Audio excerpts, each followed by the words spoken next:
Welcome back to the Pit of Crumpen. I now have Eli here with me as my co-caster. We have banished Steven to the smelly pits that is the Pit Grot land. Hey, what's up, guys?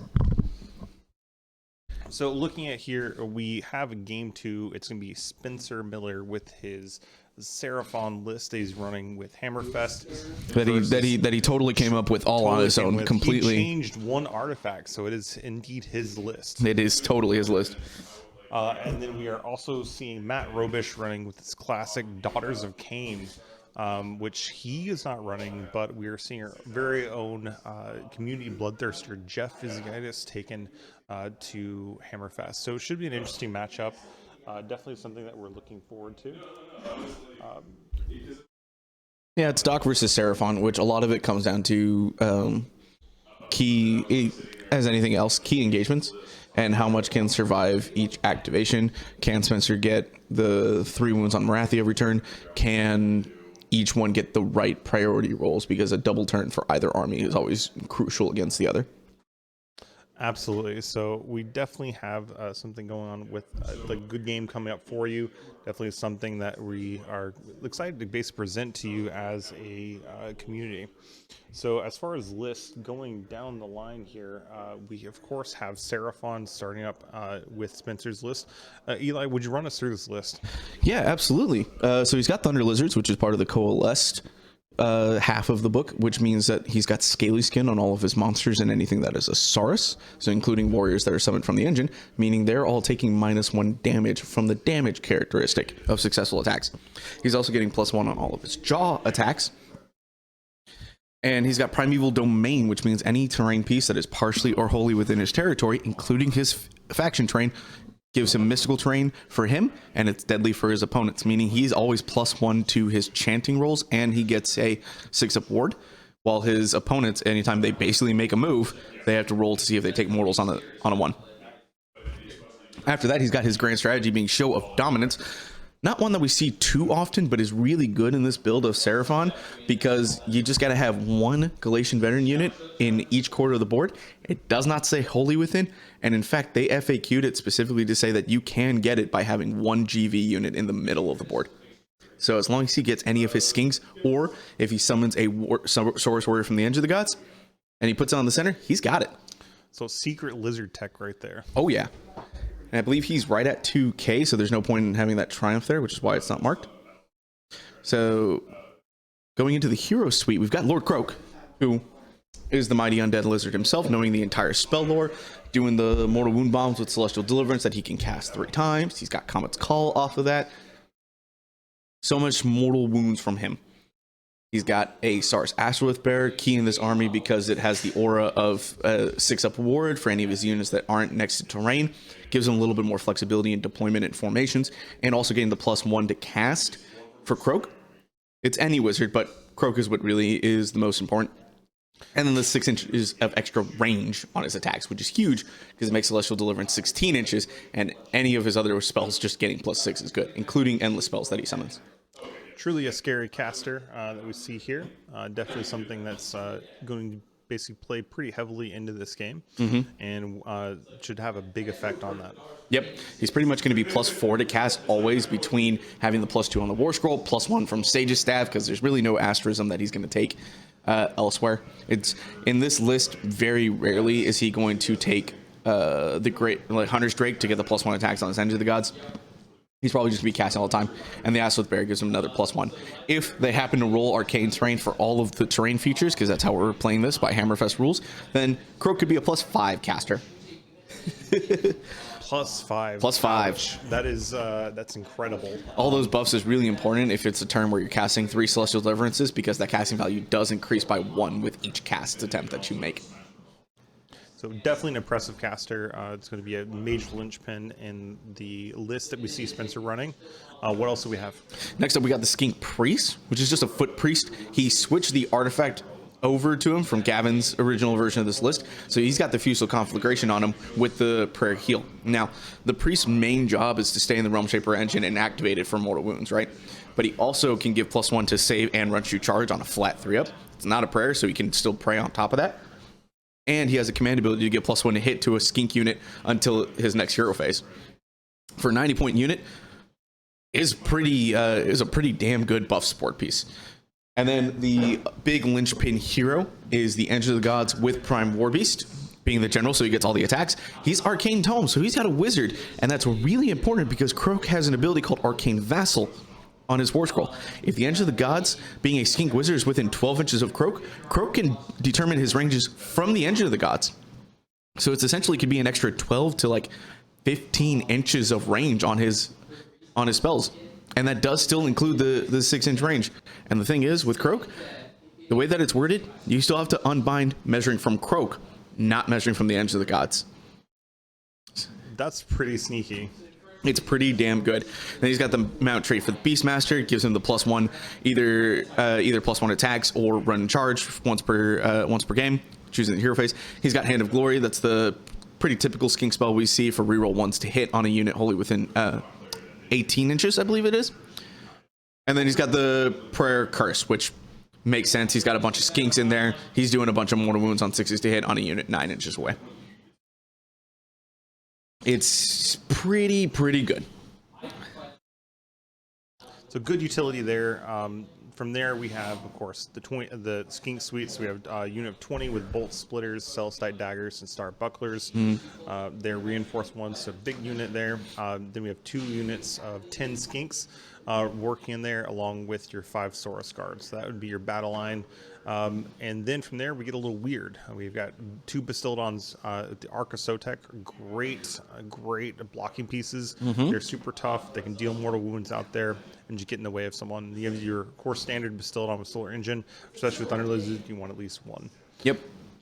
Pretty much like the point, the skinks are all expert conquerors. We see them with the celestite daggers and the star bucklers. Pretty standard now that they don't get scaly skin anymore. So getting the +1 to save is really helpful for keeping their durability up. They're all an expert conqueror so that they can move forward, they can be screens, and they can still cap objectives at a pretty good clip. You're not really going to see that 30 block anymore, but honestly, that's kind of okay. The Saurus Guard are there to protect Croak. It's basically an extra 10 wounds. And the Arc of Sotek is the best screen in the game. I agree. It's a movable wall, basically combined with the monster trades being able to stomp or roar. Like, they're amazing support pieces. They're also 1-up saves. They are 1-up save screens with a big footprint. They do monsters rampages. They do mortal wounds on 6s. They're turtles. They sit in the middle of the board and want you to come into them. And then you're still dealing with a 1-up save monster. Absolutely. That can also just still get healed because of the heal prayer, Croak Celestial Apotheosis to do some healing. Like, those Bastildons are not easy to take out. And then he's got a Solar Engine because it's good to have not only a 1-up screen save, because while 3 arcs is really good for screening, 1 Bastildon with Solar Engine allows you to get some long-inch range. And then, like you said, the Thunder Lizard's command ability lets him either double tap the Solar Engine or double tap the Cosmic Engine roll. And getting max value out of that where you need it is usually really good, especially when you face against Chaos Demons and that Solar Engine is doing 3 damage a pop. And from there, we've got, of course, a couple tech pieces with the Endless Spells, Horgas, and Chronomatic Cogs. Horgas there, I think, is going to be really interesting. It's going to stop from units being able to stop Battle Shock. So definitely helps them out there. And also, if they run, they're going to take additional units with them. Yep. Which is really key because he's playing into Doc, and those snakes, every snake that he can get out of that he can get removed from combat, really important, especially now that they're not fighting on death when they flee from Battle Shock. All right, so that way you can basically just go in, tag a couple units. Seraphon are very good about dealing just a little bit of chip damage here and there that can force a save, and without the ability to lean on Inspiring Presence, can definitely lead to some unit space running off. So love that as an addition. And then the last spell, we got Cogs, which is basically because Croak is so universally important to this list. It's really kind of just like, hey, not miscasting with Croak is pretty good. I don't know about you. Absolutely. So being able to secure that cast and make sure that you're not miscasting very important. So cogs definitely add that a little bit of insurance there, and then if he needs to, you can also switch it over, get a re-roll those charges as well if he wants to go aggro. So it gives him a lot of flexibility, and I think it's a good spell, good addition. Yep. The only thing he has to be careful of is that if he casts cogs with Croak, then Croak cannot cast Horrorghast, and he'd rather have Croak cast Horrorghast out so that the Horrorghast basically gets max value and distance. Absolutely. So additionally on this, we see the Skinks and Expert Conquerors. That's going to be pretty impactful. Unit 20 of Skinks suddenly counting as 60 will even basically bully off a Mega Gargant off of an objective. Yeah. Just having those 10 units of Skinks count as 30, that's going to be incredible for objective control. Yeah, not hard for a lot of units to get rid of them, but everyone that stays impacts the board in a huge way. And most of the other list is going to be, of course, in Warlord, but we see the 3 Bastildons hanging out in Linebreaker. Yep. So, Eli, what does that do for Bastildons? So the Linebreaker is a once per game, one of those monsters in the unit can receive all-out attack or all-out defense without a command point being issued or command point being spent. And even though Seraphon is not... It's not hard for them to get command points because Croak rolls 3 dice for 4-ups. That's all the extra ones because he's not running any Star Priests. But he gets a bunch of extra command points. Seraphon is a command point hungry army, and they tend to use a lot of their command points. So sometimes you're in a situation where the Bastildons are either not within range of a hero to get a command point, or you really need an extra command point to do what you want. You can use it to get an all-out defense, which is most of the time what you're going to get it on. But occasionally, you might just get all-out attack on your solar engine and just shoot. Fantastic. So that concludes the list. Like, he's got a massive 11 drops, so he's probably not going to be determining turn order. Not at all. Not against Doc. And you also see that he is right at those tail points, so not going to get the Triumph as well as you mentioned. Yep. So switching over to the second list that we have Daughters of Khaine. Yep, we got Xanthar Kai, which is the temple we tend to see right now out of Doc, making all the snakes fight on death when they are killed in combat. It's usually pretty good. They got take what's theirs. He's trying to kill more, or he's trying to have more units than Spencer does in his territory at the end of the game. As long as it's like 2 to 1, 3 to 2, that kind of thing, he's got it. Can't be equal. It's got to be more. He's got an Inspired Triumph, which he is going to get this round because he's at 1980 compared to Spencer's 2000. He's got Morathi and the Shadow Queen. Morathi letting the Bow Snakes shoot in the hero phase, or can make Morathi shoot, or make the Shadow Queen shoot and fight. Can make the Blood Sisters fight. All that kind of stuff that you see between having Morathi and the Shadow Queen. Then he's got an Iron Skeleton General, which normally you need them to make battle line. Xanthar Kai makes the Snakes battle line. He's got Zealous Order, so he's got that 4-up ward aura, and then the Crown of Woe, which I believe is the aura for no Inspiring Presence and no rally.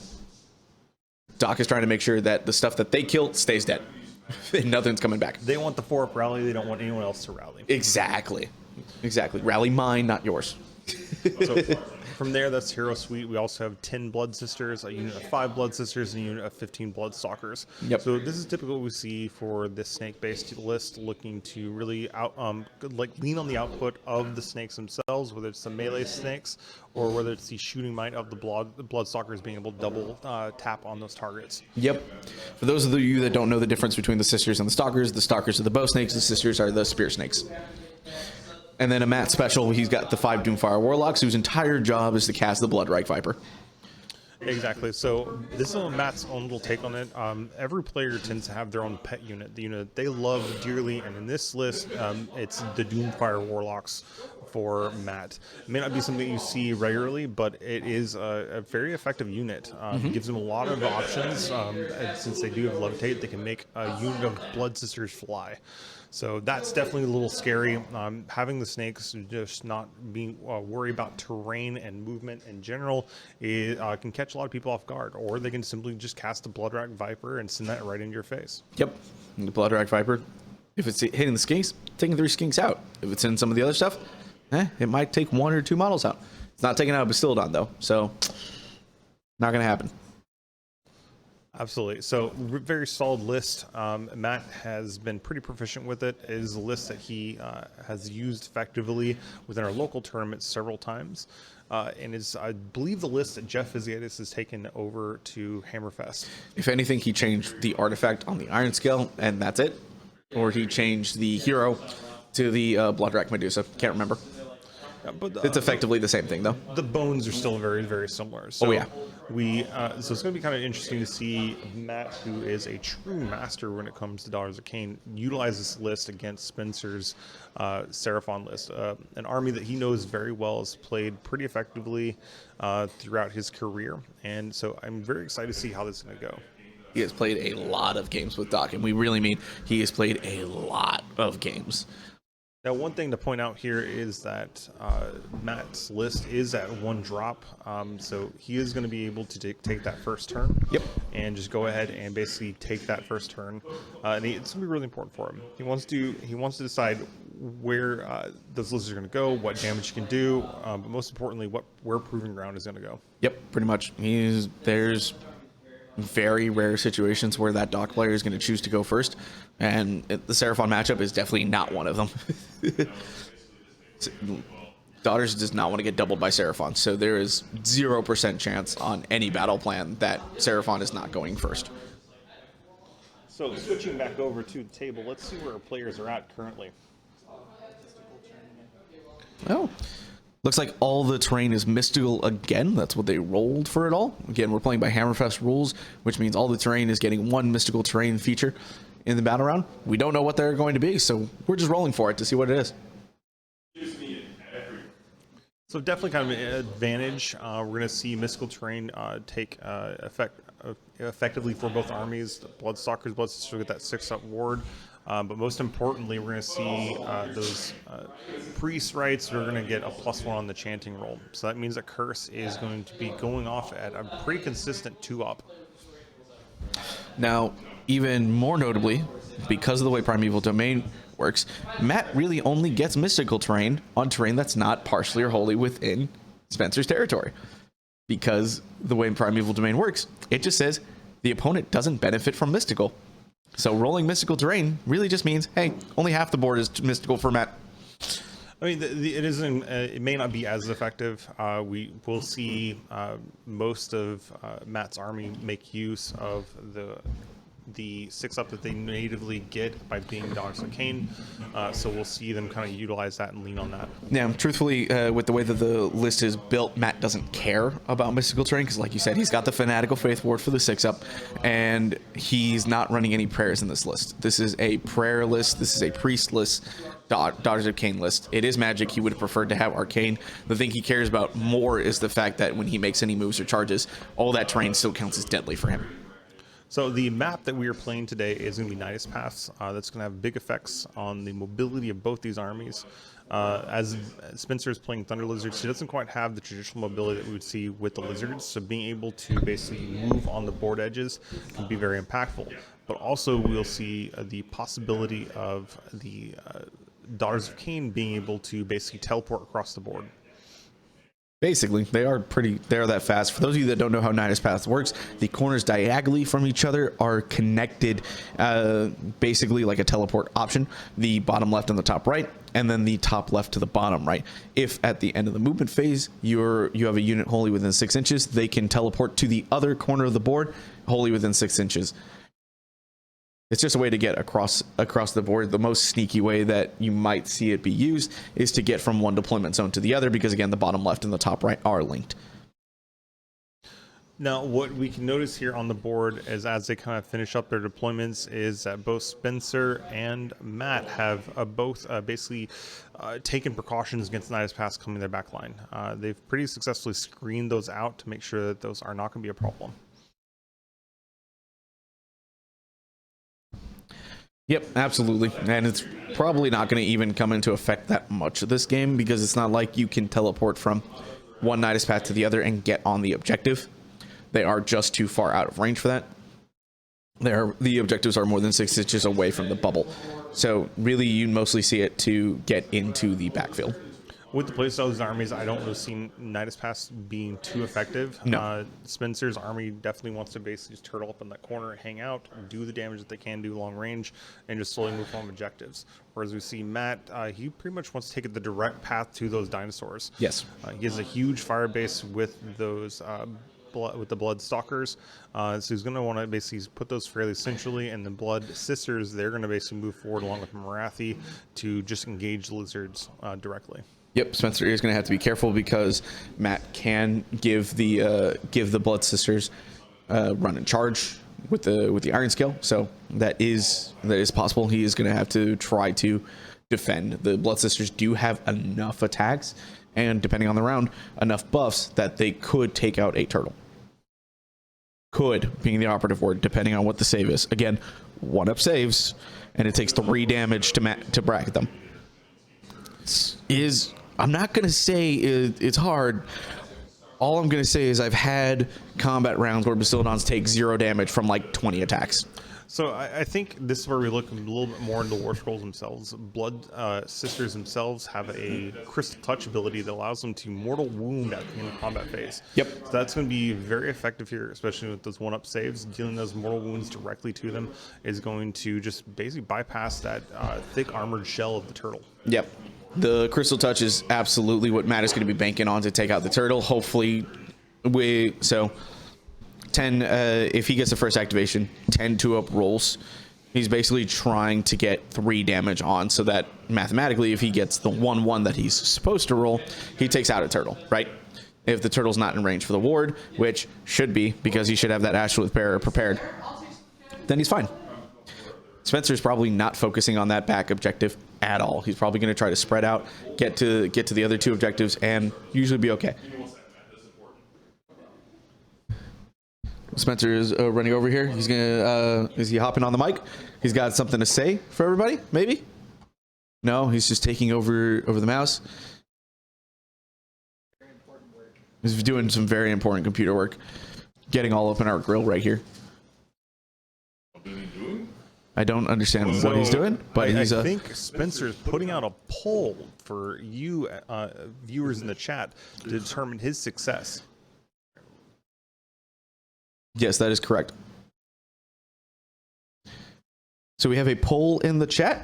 Not yet. Not yet? Maybe? So he is currently constructing a poll for you, the viewers, to be able to vote on. Yep. Okay. No polls. No polls. Okay. So You can just ask chat. So we're just going to ask chat, and we want you all to give us your answers. The question is, who wins? Croak? Marathi? Nobody? Or the viewers? I'm going to go and interject here and put in Gorka Morka. But which head? Gorka Morka is unified in their purpose. Well, there's 2 heads, though. Destruction. I'm going to go with the Great Maw. The Great Maw is going to consume both of them, then neither of them win. So text Wargamer, turtle, good sir, that is a Durnosaur. Hashtag Durnosaur. Hashtag Durnosaur. Also, are armadillos acceptable? Armadinos. Armadinos, that, you know it. Very good. Also very happy with that. All right, looks like Matt won the roll-off, and he gave it to Spencer. I mean, he was going to give it to Spencer anyway. I don't think Spencer had a choice. So But I like that Matt gave him the illusion of having a choice. Absolutely. So Smirt, right? He's going to basically force Spencer to basically move closer to him, make some moves that he doesn't want to do otherwise. Yep. And that's going to give the Doc not only a few more options in getting combat, but also the possibility of a double turn. Yep. And Matt's not going to try to hide away because there's no point that in getting out of the spellcasting. Croak can unbind at any range, and he's got more unbinds. Or let's say, he's got more unbinds than Matt even has casts. Matt has 3 casts. Croak has 4 unbinds at any distance at +2 base. It's going to be +3 because Spencer's going first and going to get the Sage's Staff up in the sky. Sounds like Spencer's doing against the odds for his first battle tactics. With Croak, that makes sense. He's staying on that home objective. Looks like Spencer got a free command point. Sorry, Steven, you were saying something?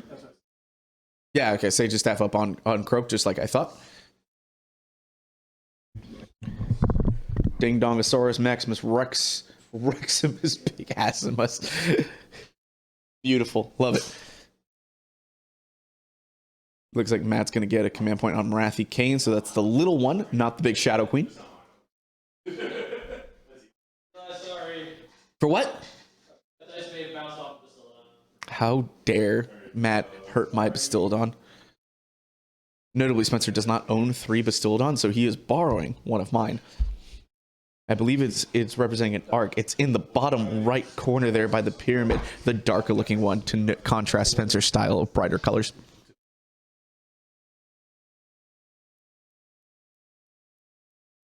Spencer, will you tell me what you just cast? Cogs. Okay.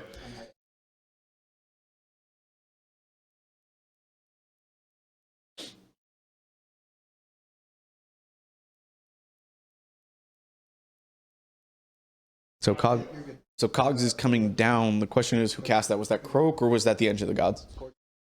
The Engine of the Gods did in fact cast Croak, so he's foregoing getting Hand of Glory this turn. Not a bad choice because there's really nothing he's going to put it on that's going to have significant impact. If he got it off, it would go on the Bastillodon. So with the Solar Engine probably, because it's the only thing that's probably shooting in and getting damage. So he's going to get reroll cast on Croak. That's all that matters.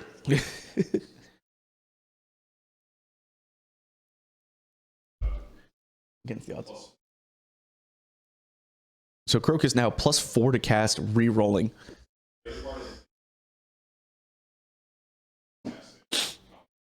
Oh, that's a fair question. Spencer's good. So, next question we've got. Given that there were 3 miscasts last game, what are the chances that Spencer miscasts this game at least once? What's the odds?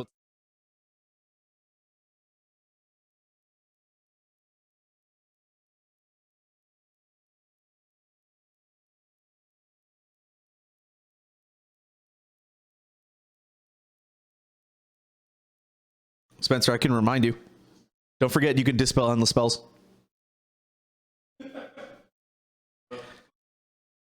Poor Gavin. It's a joke because while Gavin played Caleb extremely well, and it was a very close game, he did not dispel endless spells. And when I talked to him afterwards, he realized he forgot that he could do that on a spell, drain the endless spell.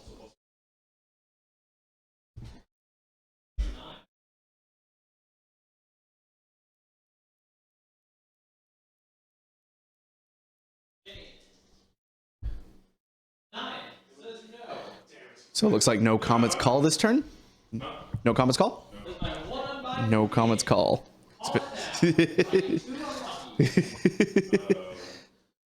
It does mean that Spencer is going to have a harder time getting the 3 damage on Marathi this turn, because usually Seraphon is banking on getting the Comet's Call because they can double tap. If they get 2 units, they get Marathi Khaine and the Shadow Queen and effectively do 2d3 damage to try to cap that 3. It's okay. Croak still got 3 spells. Mystic Shield just went down. So Croak definitely not lacking for spells that he can cast. Very strong spell casting powerhouse there. Yeah, he was at +4 and he still got an 8, which means his dice were not rolling that well. Sometimes you just can't beat those dice. Nope.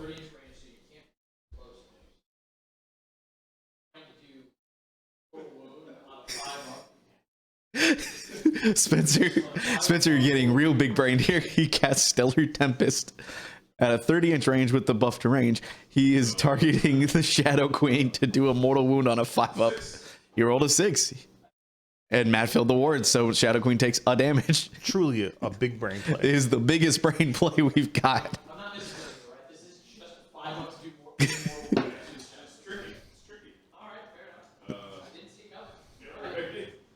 coming. Insert Persona 5 meme here. Matt is now the Joker. So Matt, being very smart, understanding the ranges of those castings, have basically put his snakes, anything that's fragile, outside of 30. Yes. He's looking to really mitigate the damage potential for Croak. Sounds like Spencer gets the... Spencer casts a Horror Gas on a 15. You know what that means he rolled on the dice? An 11. That's incredible. Really going for those big. If you big roll dice high rolls cast, early. if you roll high cast, your opponents can't unbind. That's just math, man. I mean, it's part of the rules, right? Roll sixes. Roll sixes to kill the heroes. That is the plan. If you stick to the plan, you tend to win the game. As far as winning for victory, I think killing the heroes, although challenging against Doc, is definitely the path of victory here. Yes. Yes. Crow cast FU. It's a very effective. So Matt doing a very good job about mitigating the damage potential of those spellcasts is turn 1, but we will see them kind of become a little more effective as we go on throughout the game. Yep, I'm just waiting to hear the Realm Shaper engine rolls. Make sure Spencer remembers that he can do that. Spencer, did you Realm Shaper engine? Did you Realm Shaper engine, my friend? Why do you not have your Foot Priest in the Realm Shaper? Spencer already losing. Eli from the commentary booth commenting on Spencer's poor I performance. do not understand why his priest is not in the Realm Shaper engine. That's fine. That's still D3 on a 4-up. Still value. But apparently Spencer decided the value was not worth. Oh well.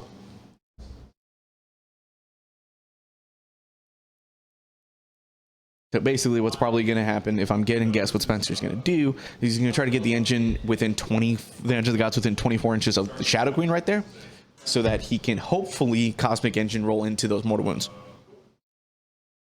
Cosmic Mortal Wounds, or do you think a summoning cast would also be effective here? You're definitely doing 3d6 because 3d6 averages out to the mortal wounds. But if you get the Saurus Warriors for the screen, not a bad call either. The only thing that would truly be bad about the Saurus Warriors, it would be the same reason that you'd have the Skinks in front, is that they are Gallivette. You are opening up head to head as a battle tactic against Matt. But that's kind of how the list plays.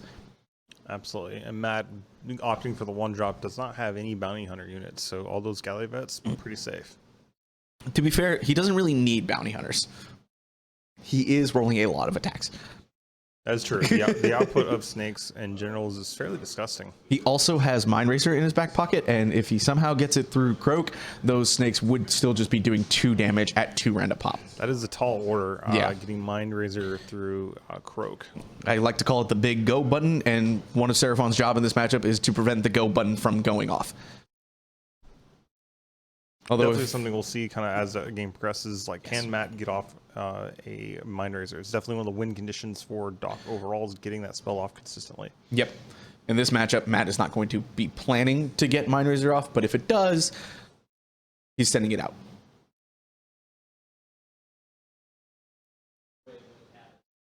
That's also a fair point from Matt. It casts on an 8, and there's no buffs to casting in the army unless you take that artifact. So getting Mind Razor off is a gift, not a not a consistent occurrence.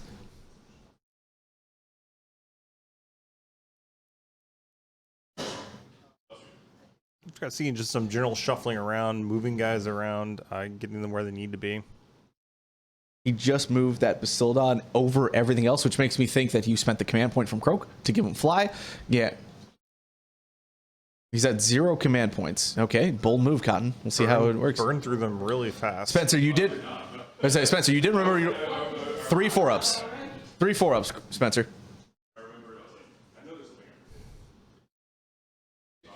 Okay, so he's at 2 command points. Got it. He's got 2. He forgot his 4-ups that he gets at the start of the hero phase. That's okay. There's a lot to do in the army. There's a lot of freaking rules. As good of a book as Seraphon is, it is not an easily plug-and-play army. There are a lot of rules and a lot of intricacies in order to really be successful with it. It's one of the things that I think lends towards a success. If you remember the rules, you typically win your games. They've got a lot of tools, a lot of things to help them basically do the things they need to do in order to play the game and win the game. Vice versa. Not remembering your rules usually leads to not winning the game well.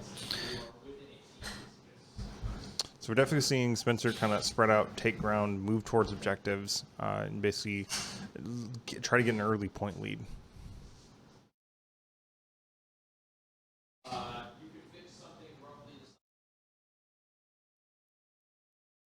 Spencer trying to contemplate whether he has the ability to and whether he wants to teleport something onto that back objective there.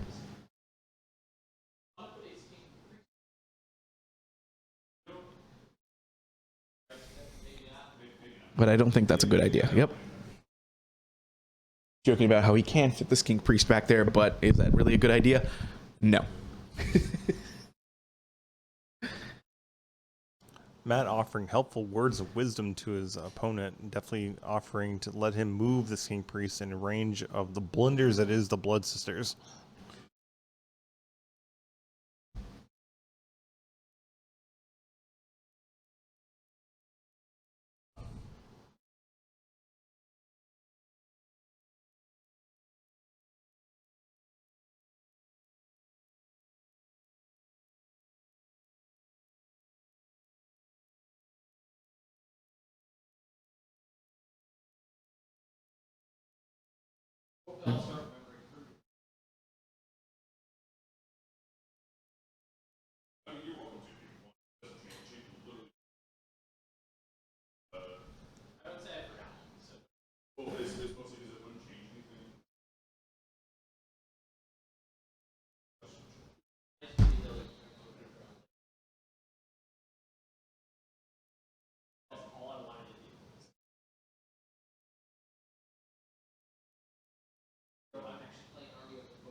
Unsure what's going on here. Is Spencer realizing that he could not against the odds and then changing battle tactics, or... By the way, what's the proving ground? Do we have a mark? Is it marked at all? I don't believe they declared a proving ground. I do. Actually, I see. Is there... I think there's a token on the Seraphon home objective. Steven, would you go verify where the proving ground is? It is the Seraphon home objective. Wait, he's double checking. Skink Rambo kills everything. Absolutely. And yes, if he had a Skink Star Priest, he would get another command point on a 5-up. Okay, so there's no proving ground. He would get another command point on a 5-up, but there are no Star Priests in this list. It's just the regular Foot Priest.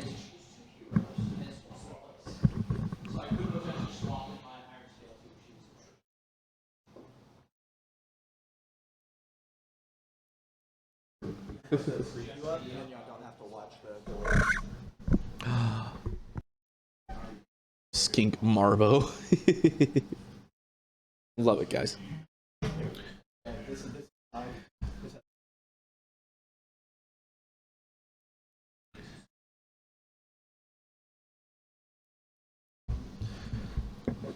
God, I love me some lizards, Brian. They, it's hard to fault an army that's dinosaurs riding dinosaurs, right? That is legit what got me into this game. Like literally the story of how I got into this game. I was playing Magic. I was not going to play Warhammer, despite the fact that I had a lot of friends who played Warhammer, because I didn't want to spend the money into it, right? Walking to the shop one day, none of my friends were there playing Magic, but a couple of my friends were about to test. Cool. It looks interrupting my story to bring you that the Engine of the Gods rolled a 13 on 3d6, which means he's getting a unit of 10 Saurus Warriors. So a nice big screen of Gallivets. Anyway, I got to the shop. I was at Atomic Hobby Shop in Houston, actually. Shout out to them. And my friend was, I think it was about the time when the Corn book had come out. So they were testing like the new Scar brand and stuff, just having fun. And they decided to give me a 500-point teaching game. So they just gave me 500 points effect, including a Terrorgeist and some ghouls. Okay. And I just went and played. And I was like, this is really fun, but I'm going to be measured. I'm not going to join the game until there's an army I really love. I walk 20 feet over, literally turned and looked at the shelf, and I spy the Start Collecting Seraphon box with the Carnosaur on it. I was immediately sold and bought the box that day.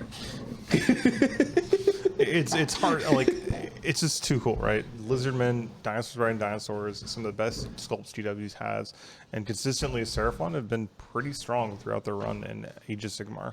Yep, the time between the 2018 GHB and the 2020 Tome release, right before COVID came, was kind of the point where they weren't like that great, but they weren't like bad, but they weren't great, you know.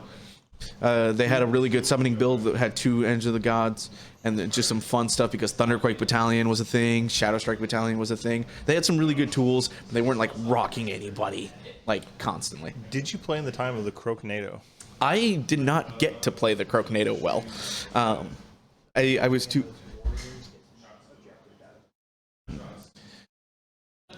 So something to note on the board here, hard to tell because of the shadow, but that terrain piece in the kind of the bottom middle there, he's got the 10 warriors in there, so he can get onto that objective. Or no, he's getting some. Oh, sorry, he summoned him onto the top left up there that you can see, so he's gonna get him within 6. But anyway, no, I did not get to play much. I didn't get to do much Croaknado, mostly because I didn't have Croak, and before the 2nd edition Battle Tome came out, Croak was not worth taking. His points were too high for what he got. You'd rather get voice correct. You'd rather get a Slan for nearly half the points. So I did put the Slan on the Balewood Vortex and had a lot of fun with that. And then COVID happened, and I maybe got like 1 game with Croaknado, maybe. And then they legended my boy. They legended the 1. They switched to the new Croak War Scroll. 2, they legended the Balewood Vortex, and I was sad. I do miss Balewind Vortex. It was an interesting spell. The game is definitely better that it is gone, but I am also sad. Extra cast, +1 to cast. Can't move. Oh man, but it was so good when the Seraphon had double Lords of Space and Time. You just put yourself on the Balewood Vortex, teleport, bomb, teleport back. It was such money. If only I had good units back then, I would have been winning games.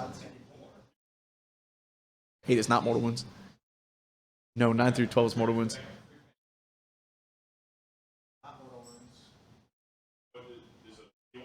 Eight is the heal. 9 through 12 is the Mortal Wounds. It changes nothing. Okay, cool.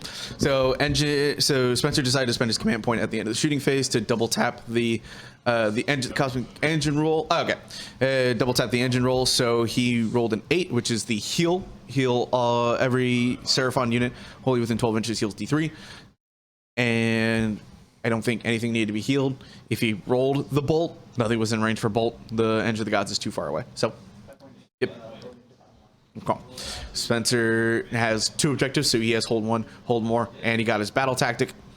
Hold 1, 2, and more, and his battle tactic. So he's got 5 points going into the bottom of 1.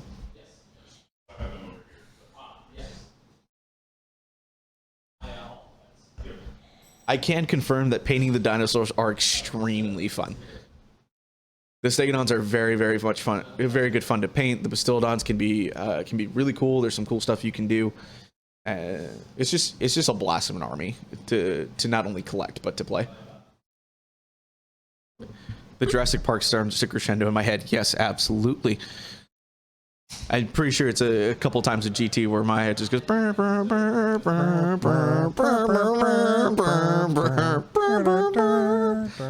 Jeff Goldblum tells me, well, there it is. Chaos Theory. He was a fantastic Ian Malcolm. He was. Did you ever read that book, Brian? I didn't. I read the first book. Liked a lot. Did not read Lost World though. Neither did I. Michael Crichton, fantastic author. He's a fantastic author. Jurassic Park, very good book. Matt is choosing to against the odds with the Iron Scales for his battle tactic, which he's got up in the. It's in the corner there. That corner unit is what he's got. So.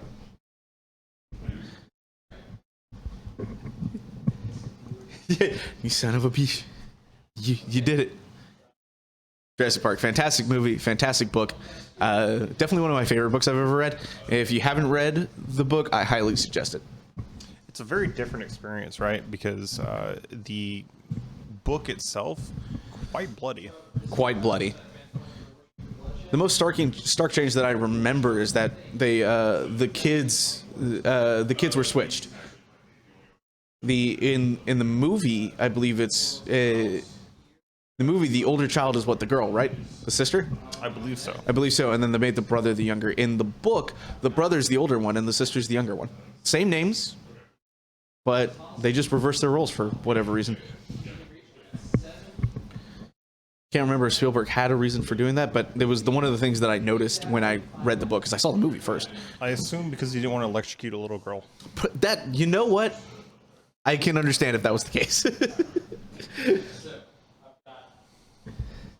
Texas Wargamer, I love you so much. Yeah, we are big fans of your list, by the way. So I think you've. Is that the guy with all the Stegodons? I think you. Oh. So.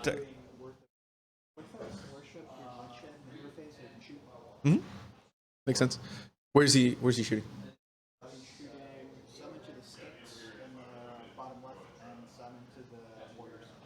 Okay. So Matt is worshiping through bloodshed, or at least he will worship through bloodshed. Summon to the skinks, summon to the warriors. But I think he's trying to cast some spells first. Big thing to note is that Marathi did cap 3 damage for the turn, so good.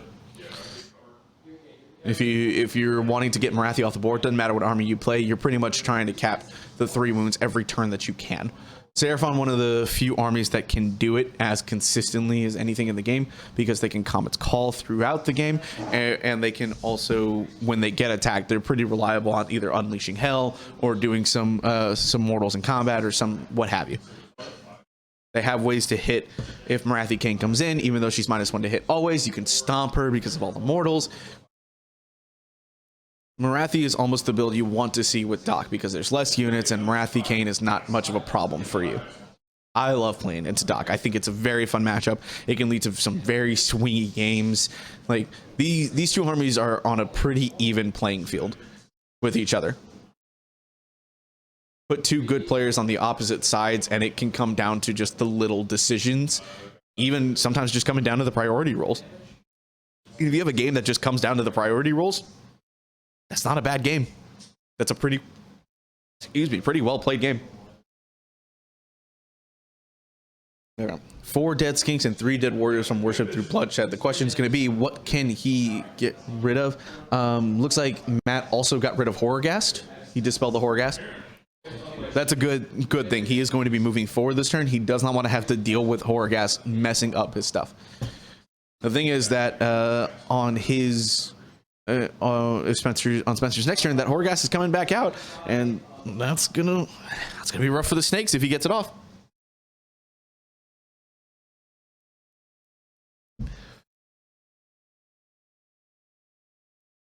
Matt trying to cast Mind Razor. Fell down to 5. Oh, Spencer chose to dispel the Horrorghast himself. I think Spencer thought, well, he only needs 3 unbinds, so that's one thing.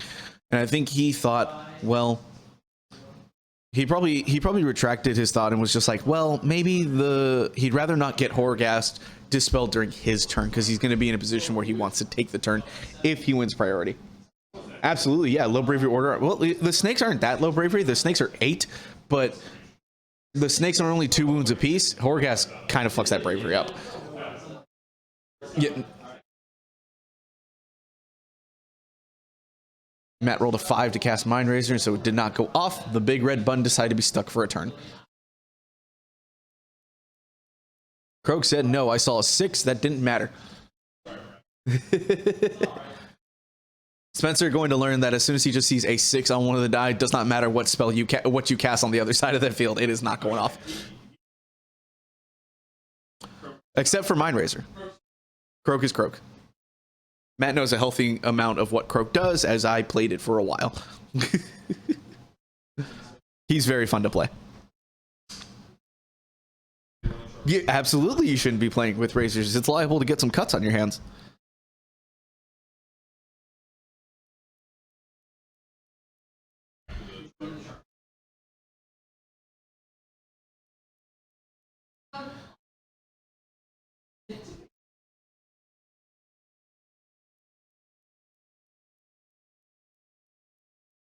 Looks like we're moving into the movement phase here. Notably that Matt is far enough away that he's probably not getting into combat this turn, so he's probably going to be running all of his units, which is important because the Blood Rights table for round 1 is that he gets +1 on all of his runs.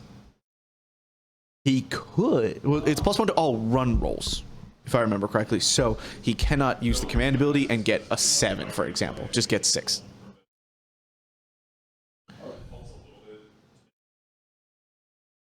I think Matt is thinking that this turn he's just going to be trying to kind of increase his presence on the board and then hope for that double where he can really try to apply the hammer.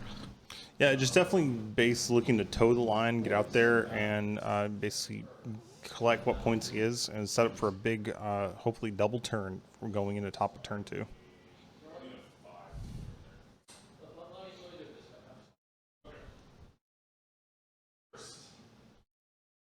It looks like, again, we got the 5 Spear Snake unit moving there. Looks like they're going to be 9 inches away, but they are within 6. They are taking that objective away from Spencer.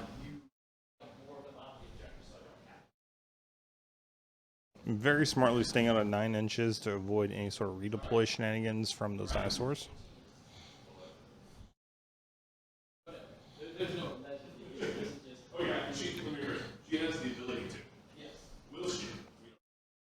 Let's wait and see where Matt is pushing.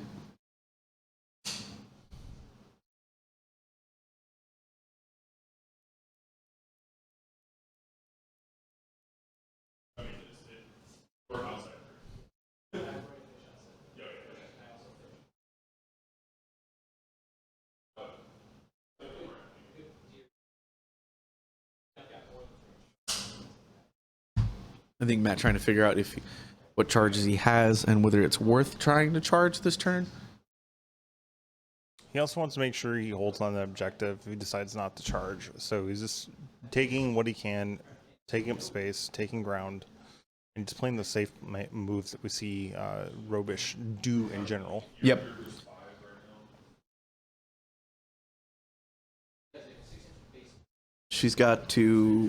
He's basically got to take all 3 objectives so he can get his more, so he's not down a point.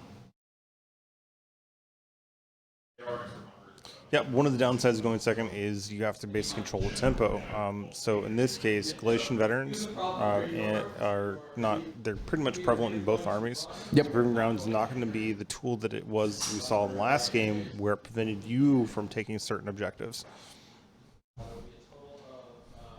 Yeah, and this isn't a map as much where, like, if I was playing this matchup against Matt, like if we were playing this map last game, I can't play for points as well. I'm going to kind of hope that Matt goes in the middle, and then I'm playing for the material advantage. Whereas last game, with all the objectives, I was able to play for points a little bit and not have to worry about being super aggro and just taking units out as soon as possible. Absolutely. So we're seeing Matt just basically clog up different charge lanes. You see him basically plug up between those buildings, make sure that things can't go where he doesn't want them to go, which is into those bow snakes. Yeah, but at the same time, look at where those spear snakes are. They are... They are mighty, they're scary, they're fierce ladies who don't need no lizard on their lawn. Nope, and next round they are getting +1 to their charge rolls, so look out, Spencer.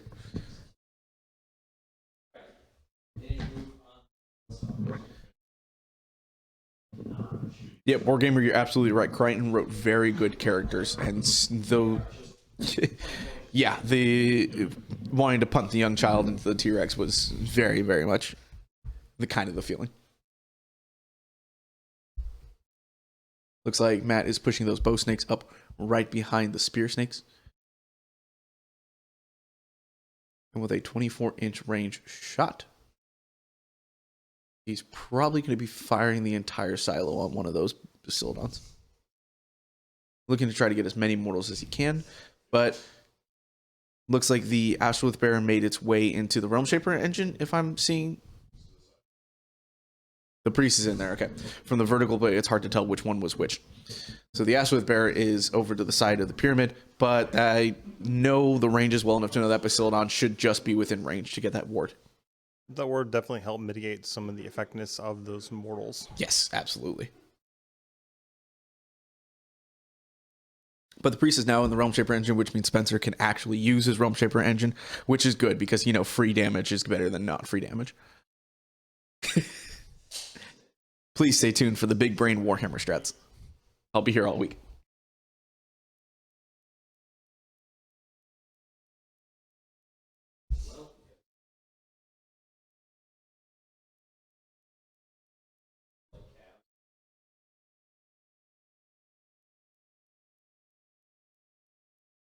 See Matt shift up his Doomfire Warlocks just to kind of move around, start to hit board. He doesn't need to unleash them quite yet. There's still far too many threats for such a fragile unit to be moving into range. Yeah, correct. But he does want them a bit closer so that the Viper can get within range when it needs to. With the way Spencer's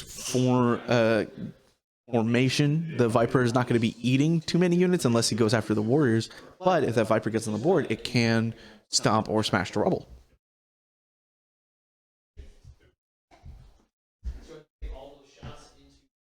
Yes, it is wholly within for the Astrolith Bearer ward. And I think that Bastiladon should be, if it's not, it should be within 1 inch of the Realm Shaper engine, which should give it the ward anyway.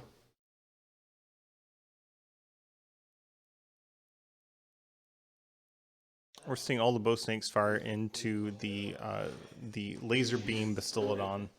Solar Engine Bastiladon, okay. Which, good move. Being able to remove that early is going to prevent like some of Spencer's range damage. His ability to reach out and touch those snakes. See, you say that, but then he's just double tapping the Cosmic Engine roll every turn, and that might be worse for Matt if once that Engine of the Gods is within 12 inches. So this is the one snake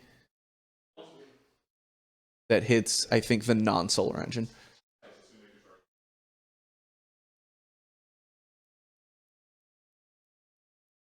The one into the skinks. Okay. And this is the rest of the unit into the solar engine, correct? Okay. So efficient for 6s. So I see 4 mortals. Okay. Spencer holding those off to the side because he's going to wait to see what all the damage is before he rolls.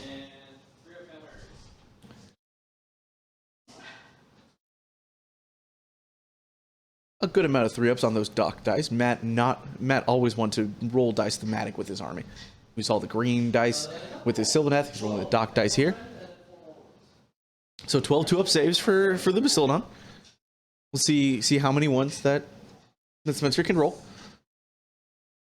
The answer is Spencer. Way more, way less than that. So Spencer rolling 6 1s for the turtle. Luckily, Spencer has ways to get that turtle back up to health. Takes 9. Takes 9. Okay, so Spencer needs priority, or he's losing a turtle next turn. This is not how that's going to go. So he's that was taking the opening salvo. They still have one more round of shots.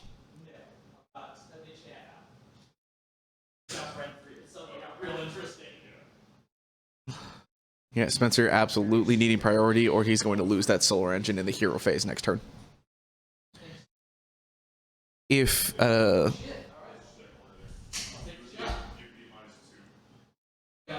Spencer gets the turn, he can heal with the priest. He can cast Celestial Apotheosis, and then he's got the Cosmic Engine roll that he'll probably double tap because the Bastiladon is down a lot of shots from taking 9 wounds. So Marathi firing into the garrison was her Ren 3 shot. Does 2 wounds. Not enough for the priest to die.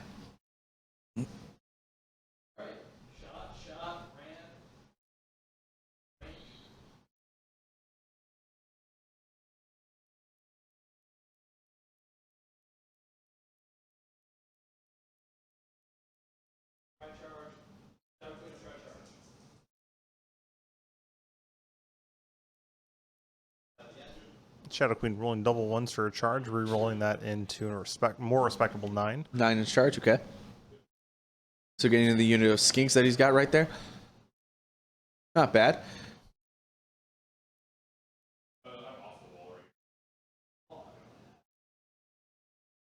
Marathi gonna have to come around a little bit to get engaged with those skinks.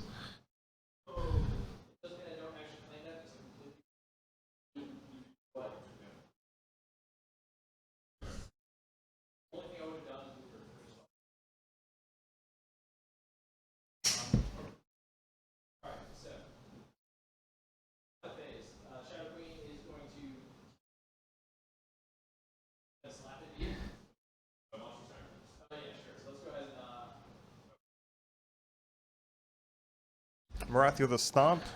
For one Doing mortal. One mortal wound. I mean, takes the mortal, loses his kink. Come on.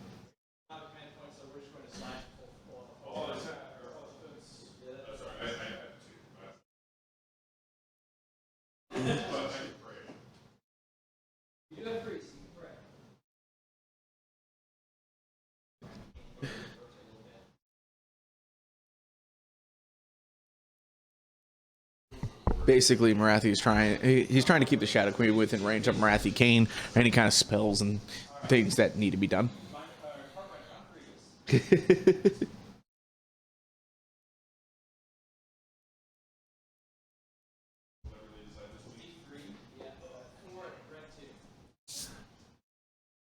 There you go. Spencer rolling a couple sixes, so he's only having to ward 4 damage. There's always a chance. How many skinks you got left, Spencer? Yeah. 0. Okay, cool. It's hard to tell through the terrain. Okay, so the 10 are dead. Never mind. Marathi clearing house, bullying skinks.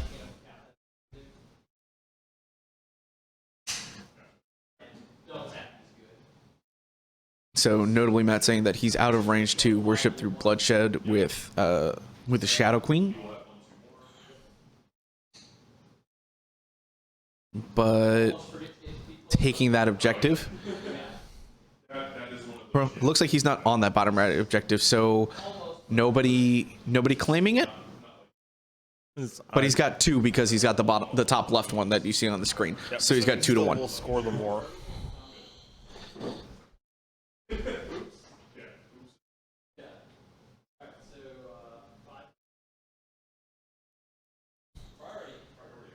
Key priority roll. All right, Spencer's Season of War dice coming through for him, getting that 6, which means he might be able to heal that Bastildon back up to full. It's very important for him because now he's in range to block up Marathi and really do some damage to her. Yep. I think it's be very important preventing her from getting into his goodies. Yes. So the big thing is that he's gonna get Marathi to 6 damage taken this turn. Notably, that's not enough to bracket her anymore. So she's not going to get bracketed until. Yeah. I can hear Spencer trying to inform me that he did in fact win the priority roll, forgetting that I do in fact have eyes on the screen and that I can see that he is doing the good things. And he's taking it because he's not dumb. And he wants to heal that Bastildon back up to full.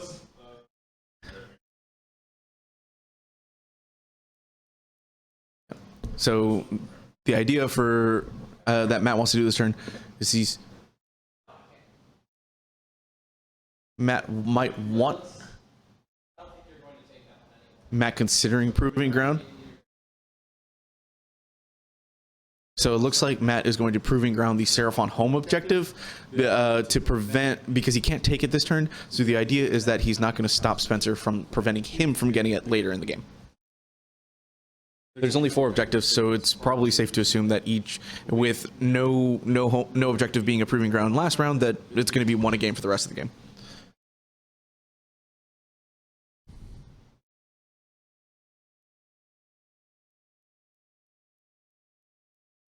And the big thing that Spencer's going to be trying to doing, main objective 1, cap Marathi. Main objective 2, get that Bastildon back up, because he needs those shots. He's got a lot of chances to do it. Like I said, he's got heal from the priest. He's got celestial apotheosis from Croak. If Croak's not in range to really do a lot of damage, which maybe. I mean, I think those snakes are definitely within 30 now, so he has the capability of doing some pretty gross damage to that unit. In which case, he might opt to do 2d6 roll on the Engine of the Gods, because you don't have to do 3d6 if Croak's within 12. You can choose to do 2d6. That way he can roll the heal and get the D3 back on the Bastildon before it heals. Before it shoots. It depends. If he can snipe out that hero, that's going to go a long way. Zel's Order being very, very good at helping some of the damage he puts on those snakes just not stick. Yeah. Being able to rally a 4+, very, very strong. I definitely think what he wants to do is going to be dependent on what he gets with Comet's Call. If he gets Comet's Call off. Because if he caps Marathi in the hero phase, he may not worry about doing much damage to the rest of the snakes. He may choose to heal and then do some Stellar Tempest, because he's going to Comet's Call. He can probably heal Stellar Tempest. He is not really close enough to do Deliverance. He might just do something else. Desecrate through the portal. Oh, interesting. Interesting play. So Spencer has decided to desecrate, and his target there is that top right terrain piece, that flat terrain piece with the tree. That's going to be what he's going to attempt to desecrate that. So definitely interesting. He's going to make good use of Nice Pass to get over there to be able to desecrate it. He's just got to get within 3 inches. So as long as that terrain piece is no more than 9 inches away from the corner, he's got it.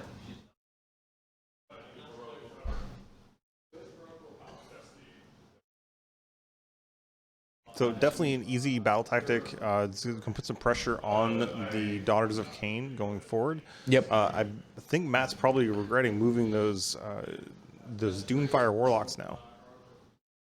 Yep. So I think if I'm Spencer this turn, my forecasts from Croak are going to be Comet, Heal with the Celestial Apotheosis, Stellar Tempest, and Horrorghast. Definitely want to get the Horrorghast back out. They definitely can put some punishment on those snakes, forcing them to roll on that Battle Shock. Very, very important. I think it's going to depend on how much he gets Stellar Tempest off, though. If he gets a good amount of damage through Stellar Tempest and just shoots...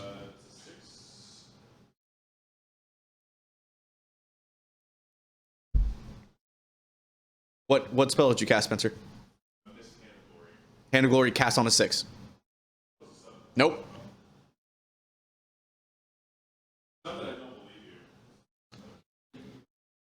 Hand of Glory and both Hand of Glory and Blazing Starlight are on a 6. That's why it's the only dice number. Pick a unit wholly within 18 inches. Reroll ones to hit.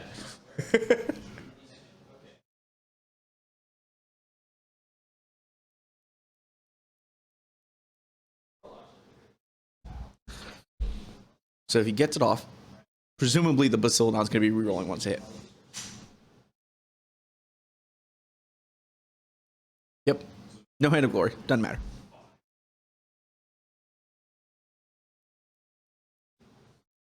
So Matt doing a pretty good job about stopping those important casts from going off to support those units. Yep. Still got Croak. Still got Croak, though. I believe he did keep the Asterism. He's not in a position where changing makes sense. There's no need to put the Hunter's Staff in the Hunter's Steed, whatever the hell it's called. +1 run and charge. It rolls in the sky, and the Engine of the Gods is not getting to combat this turn. Or likely next turn either. So there's no reason to give it +1 attacks right now. I agree. I think this is more of a Castly Seraphon list, despite being Thunder Lizard. They really just want to kind of hang out in the background, castle up, and throw out those D3 damage, score what points they can, and then once the Dock army is a little bit expended, then move up and start making big plays. Pretty much, this list is just going to castle up for a bit, and then end the game in the middle of the board. That's what it wants to do. It wants to end the game in the middle of the board, not in your opponent's territory all the way at the end, but in the middle of the board, because it wants to get the Stellar Tempest onto the Bow Snakes. That makes sense. How many 5s? I see 1, 2, 3, 4, 5s. It's a decent amount. 7.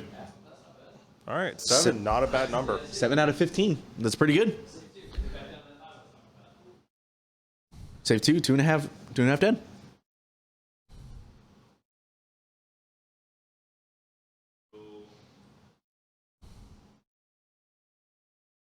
That's four shots not taken from the Bow Snakes. It's pretty good. It's pretty good. Definitely want to put what damage you can on that unit. Yeah, because they're still within range of Marathi Khaine right there. She is a War Master. She does have an 18-inch range command ability, command aura. So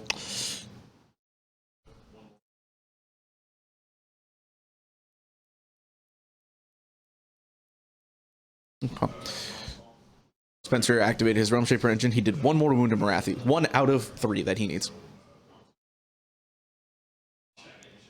We see Comet's Call go off and cast. And now the D3. And he rolled a 6 for the amount of units that he gets. Fantastic.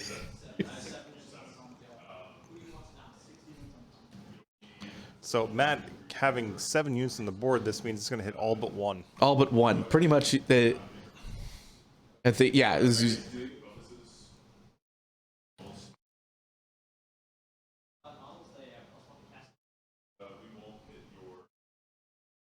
So Spencer doing what exactly what I would have done in this situation. He's hitting every unit except the 5 melee snakes. I think it's smart. It's probably definitely his best play. It's going to help assure some damage on the Marathi.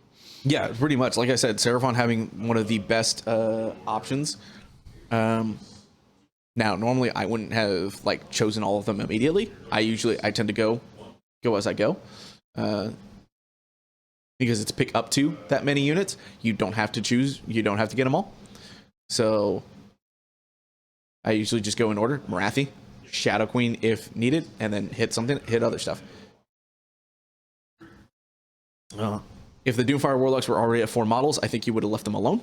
But the fact that they are at 5 models, killing one and taking that +1 away from the cast and unbind rolls is really key. It's definitely impactful, making sure that they can't basically have it all their own way. Yeah, like 5 snakes, like getting rid of 1 snake potentially, like not bad, but I think you get greater value from getting rid of the +1 on the Warlock. Yep, that just helps kind of mitigate some of the spell casting potential. Yep.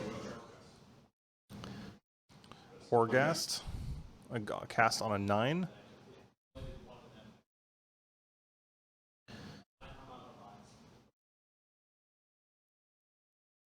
And it's out. We'll see it kind of be measured in, put it right within the wholly within range, and then move forward. So it's going to start wholly within 18, and then it's going to move like I believe 6 inches.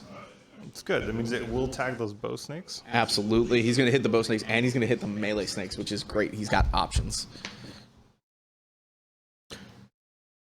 Because if you can get that Bastiladon back up high enough, double tapping that might be a good idea. Just doing that direct damage straight to those snakes, forcing him to roll that inspiring presence. Yep. Because it's just within 12. Oh, it moves 8. Moves 8. So it will effectively be 24 inches away. I don't know about you, but that's pretty good. It's pretty good. And Horgast, I think, is a great tech piece. It's a spell I think we're going to start seeing more and more lists. People kind of become aware of what it does. Being able to control inspiring presence and force units to take those battle shock rolls. Yep. It's very impactful. Absolutely. Very, very important. I think it's such a good spell for its value. It's what, 60 points? It's 40. It's 40. It's a bargain. It's such a bargain for what it does. Granted, endless spells in Seraphon in general are like way maximized value if you're doing Ash Bearer and honestly either Slan, just because you get the extra 6 inches of range and that helps a lot.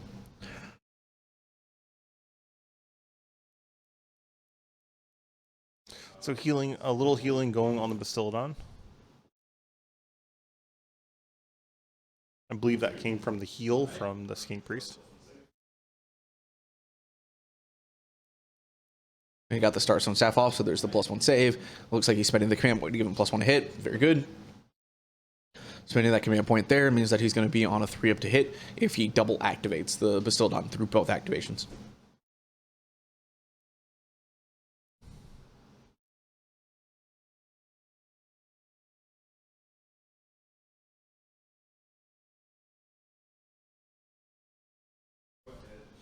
Thank you, everybody, for watching, by the way.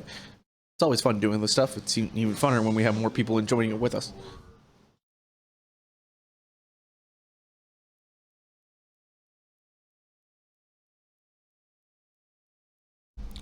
Looks like Spencer is spending his gift from the heavens, so D3 units are going to get +1 save against missile attacks and can fly.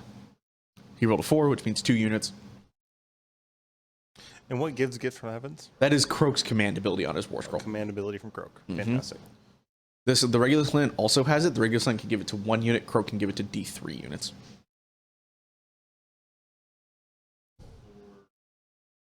The real tech is the fly. I've done that before, where I've put it on something that didn't have fly and just being able to get it over terrain through a run. Flying monstrous dinosaurs, definitely a scary prospect. Oh yeah. I believe I did it on stream against Matt one time. He was playing a Soul Blight, and I used it on my Engine of the Gods when it didn't have a Cloak of Feathers on it, and just put it over there. Definitely catch people out. Uh-huh. Coalesce may not have teleports, but there are ways to still get maximize your movement in this army.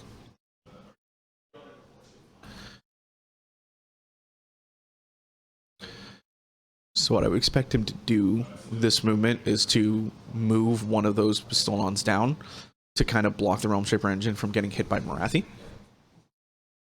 because it's close enough to the edge of the board there, and he does not want the Shadow Queen smashing it to rubble. No. So I definitely think he engaged Marathi with a Bastildon. It's 135 points. It's a good unit to basically just move in and just block her up. I don't know if he wants to engage her, though. I don't think charging her is the right move. I think he still wants her to charge it. He's going to force Matt to make the engagement, essentially. And if Matt backs away, he backs away. But he doesn't need to do damage to her this turn, so there's not much of a reason for him to actually charge with the Bastildon. Okay, so just using it more as a blocking piece. Exactly.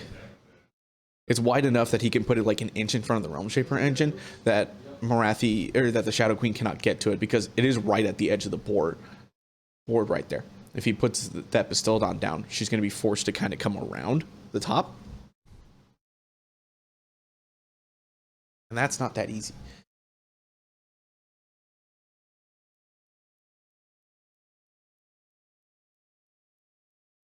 So Spencer makes very careful movements, moving his Bastilla on top.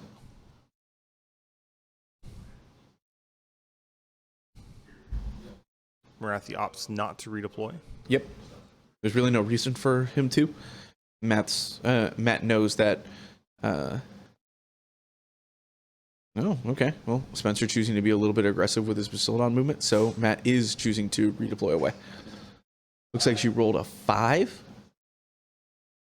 So there's not enough room for her to move towards the Realm Shaper engine, so she is going to go ahead and move back.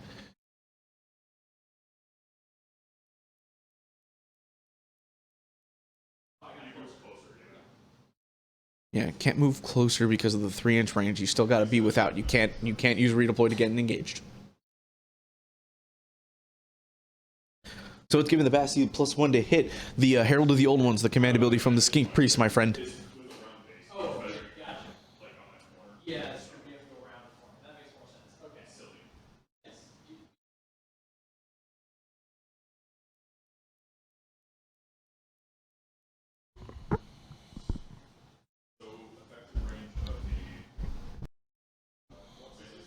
Will you go check what all the tokens on the purple Bastille on?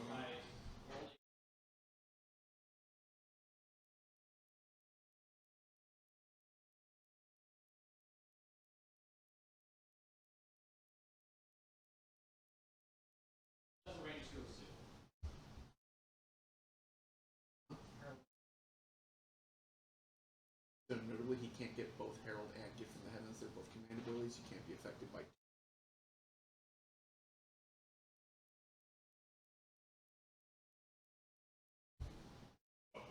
They're both command abilities.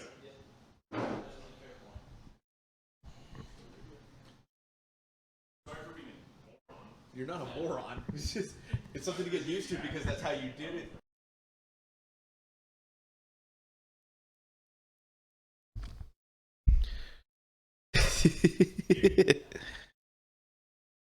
So having to correct something on board.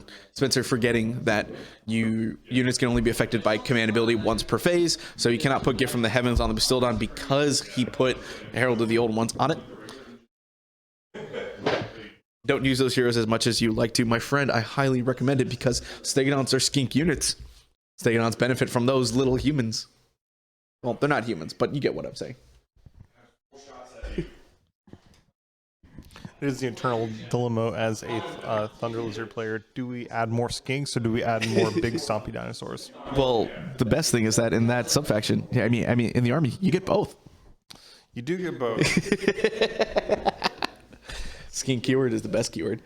It always amuses me, like people wanting to take more skink heroes but not being able to afford them because they just run out of points and they're cheap. They're usually like 90-point heroes. Yeah. Used to be 80 points, went up 10. Problem with Steganons also went up 5 points per unit. But Edge of the Gods still crisp clean at 265. Love it. Very, very happy about it. It's also still only got Bravery 6, which... one of the reasons I love Starborn is Heroic Action Healing is very well used because they're all Bravery 10. Here, not so much. But that's the only thing that's going to really affect the Lizard at Leadership 6. I mean, it's a single entity. It does mean that they're a little bit more perceptible against stuff like Crypt Flayers and, you know, whose shooting and stuff is based off Bravery. But the cool thing is that it also isn't modifiable in Coalesce, so it doesn't get modified by Sinister Inspiring, can't get hit by Lumineth, Bravery shenanigans. Yeah, I guess the Lumineth Bravery shenanigans would play a big part in it. Rerolling ones from Hand and Serpent Staff on a Bassi is fun. You are absolutely right.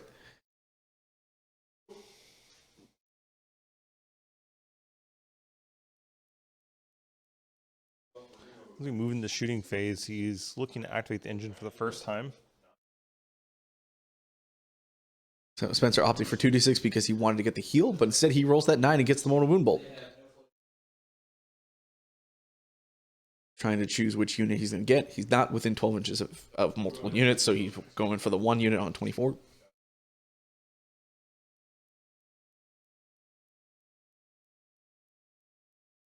Looks like he's getting 2 mortals on... Double 6 to save both those mortal wounds. Gets 2 mortal wounds on the blood sisters, and then doesn't matter. Matt rolls boxcars. Those blood rights, very, very strong.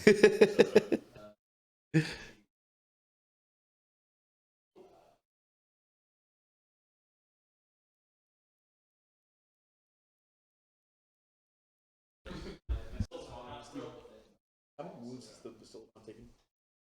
The solar engine.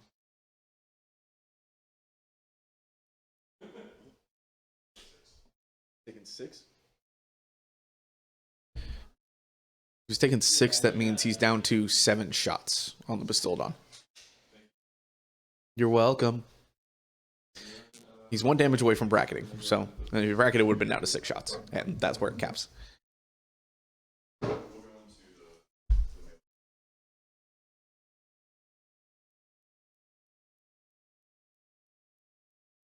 Oh, I'm sorry, I think it goes down 1 more to 5 and then stops at 5. Yeah.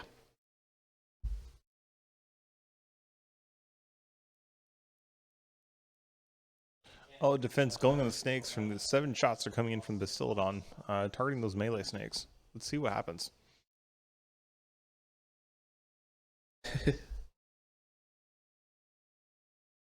5 at minus going 1. Through, that's strong.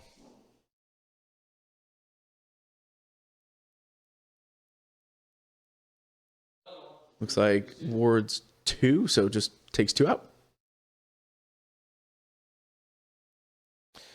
Matt, being able to roll wards with the best of them.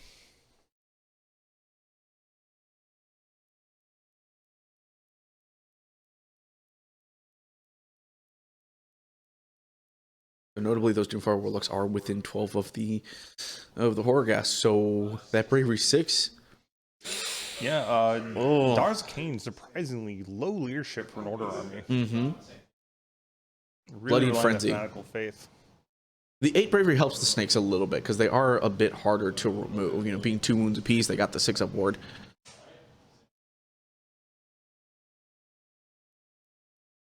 Looks like Spencer. Double tap. Yeah, it looks like he's double tapping the Bastildon again.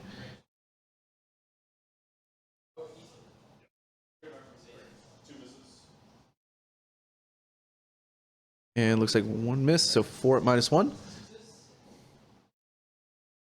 So another 6 damage. So 3 more snakes dead. Looks like this time winning the bow snakes. Right? Yeah, bow snake target. So that's good. That means that bow snake unit has lost 5 for the turn. So Spencer, interesting change in strategy with the Horgas being there. He's spreading out his damage rather than focusing down one unit. So he's really relying on the Battle Shock phase to do additional damage. I absolutely think that's the right call because he already done multiple to the bow snakes.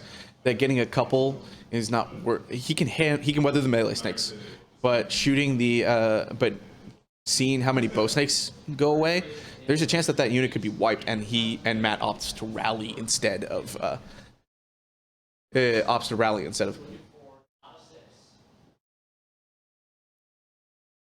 Yep, and that's what it was going for. So double ones in the Battle Okay. Shock phase causes this plan to backfire. So Matt rolling well on his battle shocks, rolling low to save those snakes. all the time. So like, what the fuck is this thing? And for bottom, probably got the full scale option.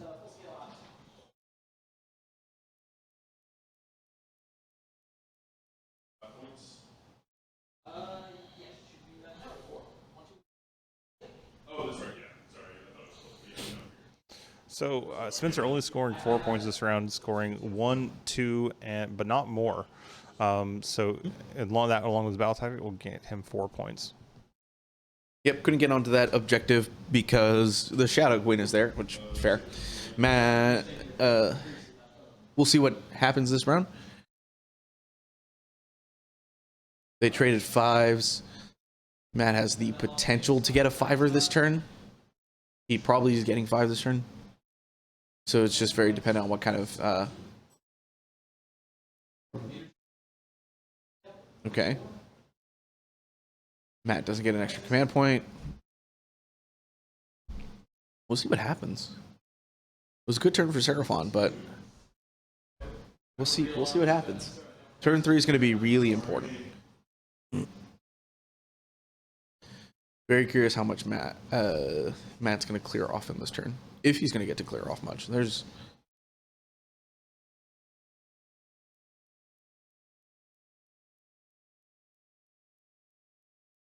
It's hard to tell how many of each snake he's got in those units. I see 1, 2, 3, 4, 5, 6, 7 spear snakes.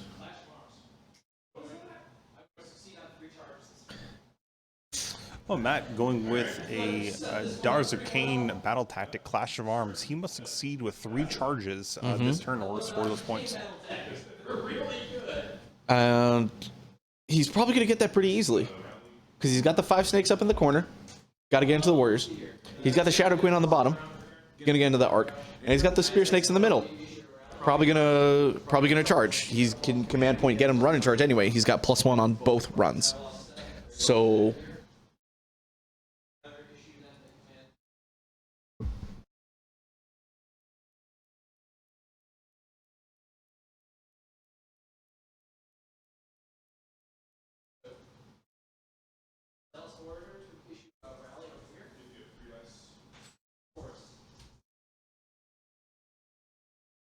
So it looks like Matt is getting 1 back to the big unit of spear snakes.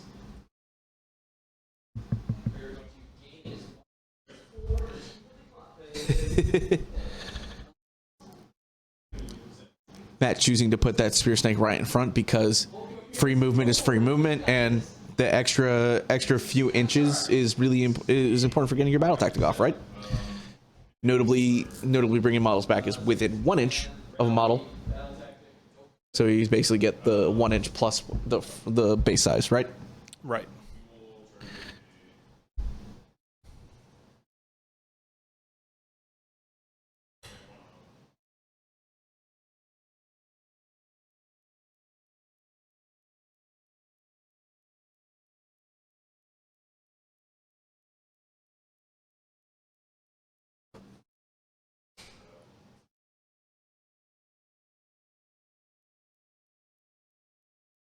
Looks like Spencer getting rid of his own Horgas so he can cast it again on his turn.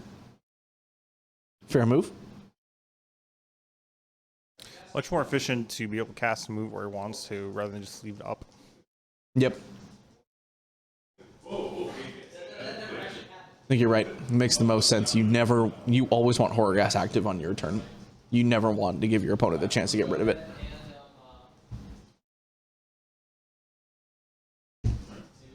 Matt trying to go for the go button.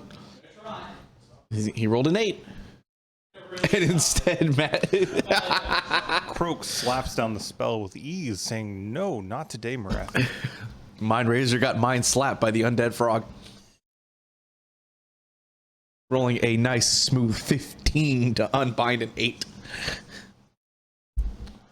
Marathi, for you lore nerds, is used to being told no by undead things.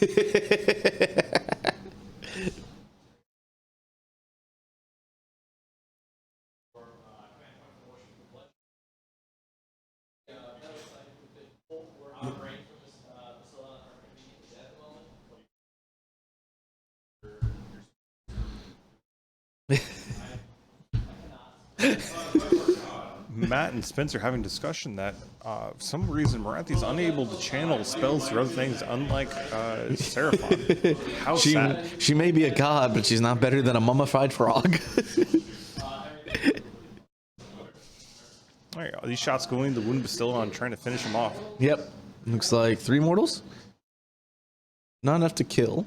Well, let's see what the rest of them are. Bastillon's on 6 taken, which means it's on a 3-up save right now. So, yep, 3-up save. But he's got +1 from the Starstone Staff right now, so it's a 2-up save, going back to a 3 on the rend.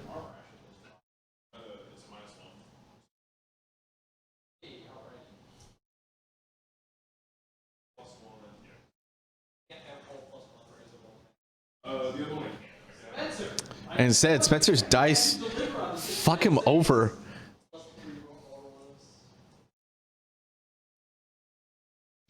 And dead Bastillon.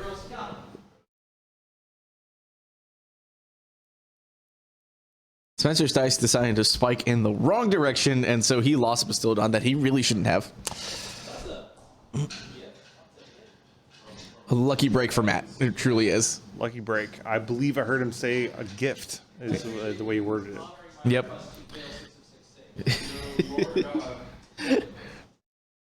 That's what it was, right? 20 Marathi, like, oh, hell no. You know, sometimes you just can't beat dice. You can prep for everything except your dice. Yep. Got 1 cast done. Trigger. I got him out. Second cast is going to be. To that guy, but Marathi like. This is why you're followers, okay? Oof. Yeah, living that Doug life. Spencer just shrugs and laughs. It's a game after all, right?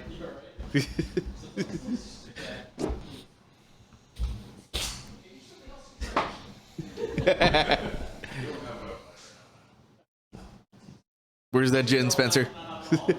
Where's the gin for the GNT? Give me the old Bill Sousa special.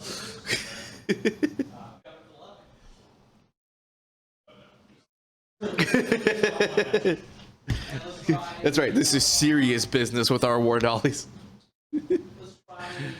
Spencer's Crow continuing to intimidate the living shit out of Marathi though, and say no to all his spells.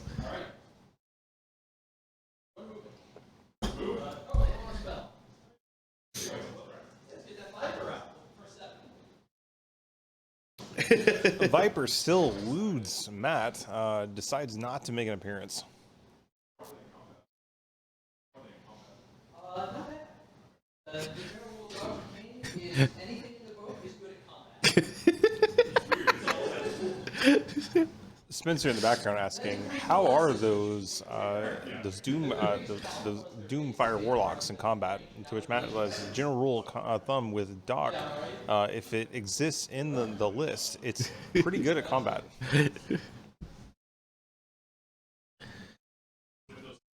Luckily, it's not like round 3 yet, so nothing in the army is getting +1 to hit, except for that command point. And round 4 gets some +1 to wound. So, but yeah, generally good in combat. Yeah, kind of the nature of the beast. So Matt, just to refresh us, can you tell us how many bow snakes and how many of the spear snakes you have in the big units? So I've lost 2 out of 10. Okay. Rather, after rally, I'm back up Right. to now 2, so 8. Okay, so we're at 9 bow snakes and 8 melee snakes in the big units. The small unit melee snakes has lost nothing. It's just a 5-man unit. Or a 5-woman unit in this case.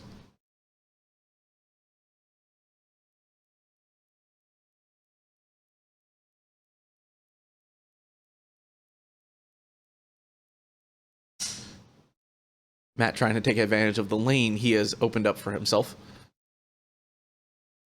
Probably just going to get into that front arc Bastildon, but you never know. Could long bomb the charge and just get over there. Definitely looking to create a few opportunities for himself to see where he can go. He does have to keep in mind that the name of this particular round is get 3 charges. Open up as many as he can and make sure he has insurance just in case he fails. Yep. He should be fine. He's got +1 to charge on his whole army. So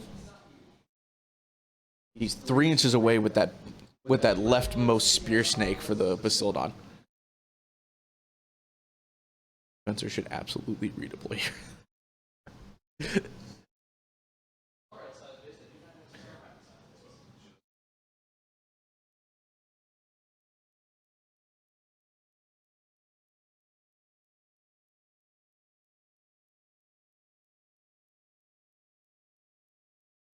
Spencer should absolutely redeploy his lime green Bastildon. If I was right. If he gets a 6 there, those snakes are probably not getting in. In which case he probably fails his battle tactic.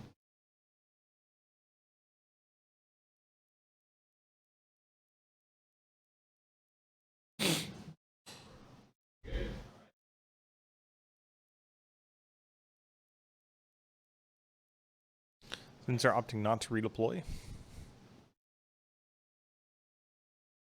If he's low on command points, I can understand.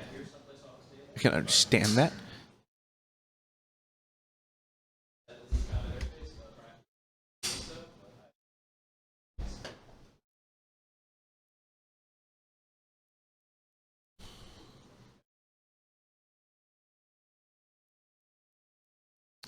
Marathi maneuvering to get within 3 of that Bastildon, Dark Sotek. Leaving the forward Bastildon outside of 9.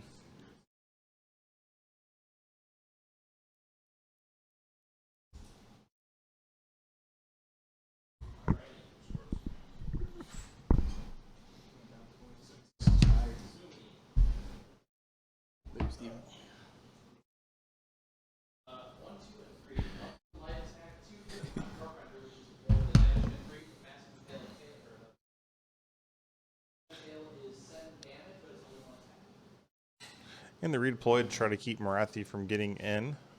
Delaying her is definitely a good tactic.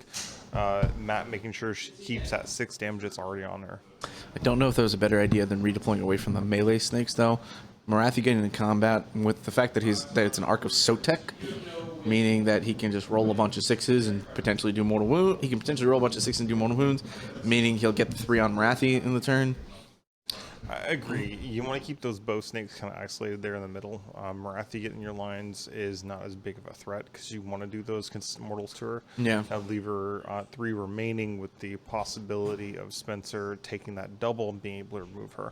Plus, you stop Mind Racer, you can roar her and prevent her from being as effective in combat.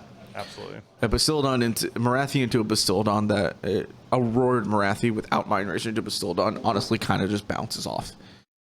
And the Arc of Sotek has a chance to do a lot of mortal wounds. So.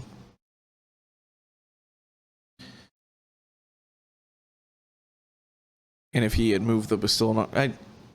But I don't think moving the lime green Bastildon would have gotten it out of range of the bow snake, so there's still the chance that he takes those anyway. But honestly, if he lost that Arc of Sotek, that would mean that the melee snakes would have had less of a chance of getting into combat, and he might have failed his battle tactic anyway. Very true, very true. Matt almost doesn't want anything to die in the shooting phase this round. Well, and regardless, worst case scenario, he loses the Bastildons. He still has very strong output with Croak and the Engine of the Gods. Absolutely. We're starting to see Matt run into that dreaded turn 3 of Daughters of Khaine, where they tend to either have made the game because they've scored and done enough damage, or kind of exhaust themselves. And that's what we're really looking to see as far as a win condition for Spencer. He's looking to exhaust the Daughters of Khaine and being able to outlast them, because overall that chip damage that he's able to consistently throw out will basically wear them down. Yep. Very good point.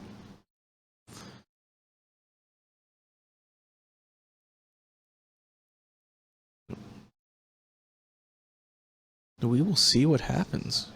I'm very curious to see. If anything, he could shoot the lower Bastildon, because getting rid of that doesn't stop Matt from being able to charge with the Shadow Queen, because he still has the Realm Shaper engine as a target.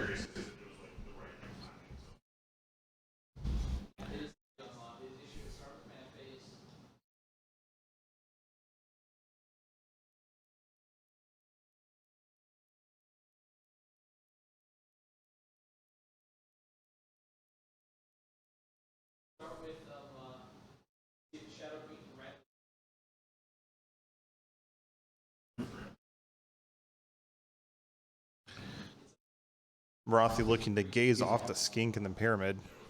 Yep. Notably -1 to hit into the pyramid. So wounding on 3s, so hitting on 3s.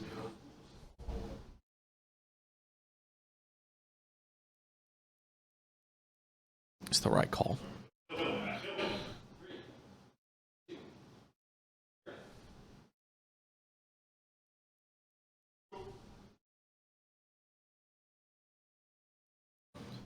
If you all out to... Okay. Spencer choosing not to all out defense. Okay. Is he going to lose his priest or not? Losing the skink priest. Skink getting blazed off the board. Yep. So he's going to lose his Herald of the Old Ones, and he's going to lose Starstone Staff. And he's going to lose the Heal Prayer, but he's going to lose that Realm Shaper engine Mortals as well, which kind of sucks, but you're mitigated by the fact that you have Crow. You just need to have a character in there, so technically you could pop the... It's got to be a priest or a wizard. Priest or wizard, So he no longer has anything that can go in there. They can go in there and activate it.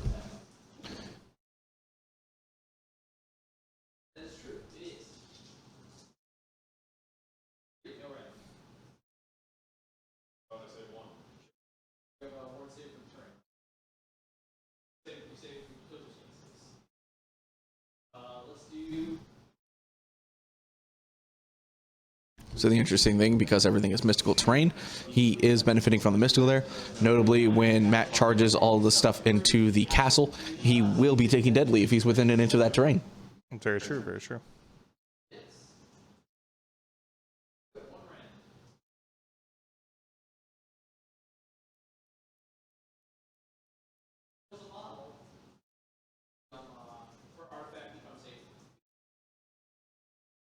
So this is the general having done its firing shot, and so she just went pew, killed a warrior, and now her crown of woe is a 15-inch aura.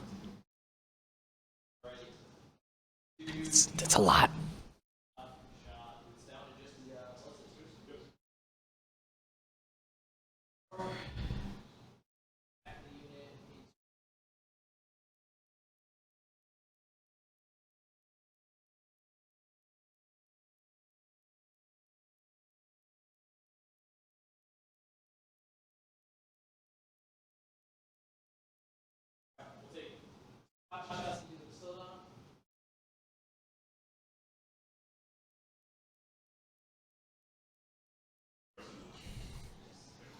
We're seeing shots split between the Bastildon and Skinks, who's looking to remove his ability to hold objectives and take some easy hits with the Skinks.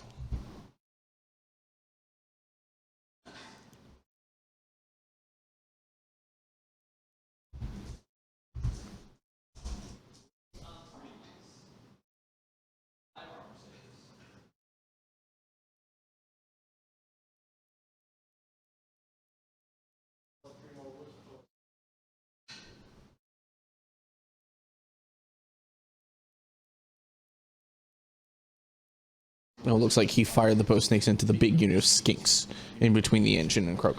Makes sense. You want to start reducing some of that unit. That is a big unit. It's a lot of wounds to try to chew through that he just doesn't have the ability to do so without actually killing the skinks. Yep.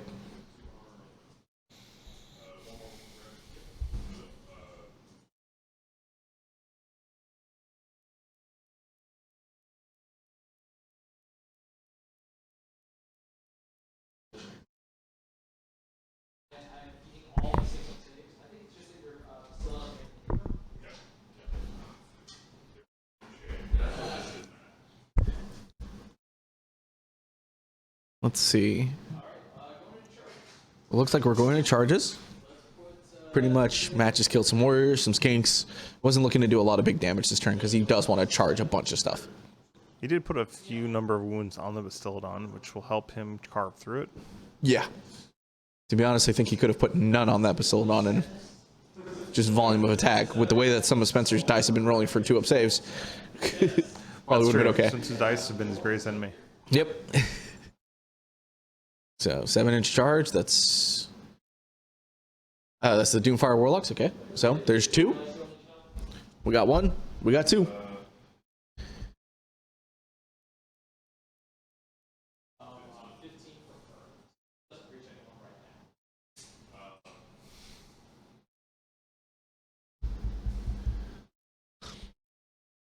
Spencer debating on whether he wants to unleash out with the skinks in the back. Looks like he's going with no.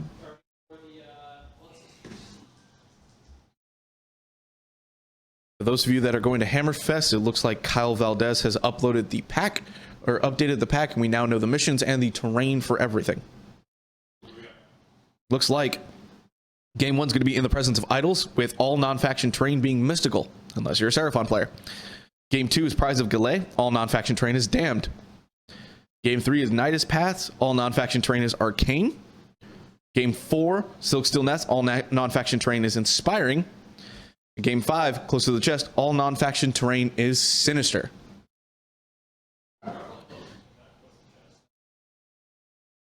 So the only terrain we are not seeing on the board is deadly.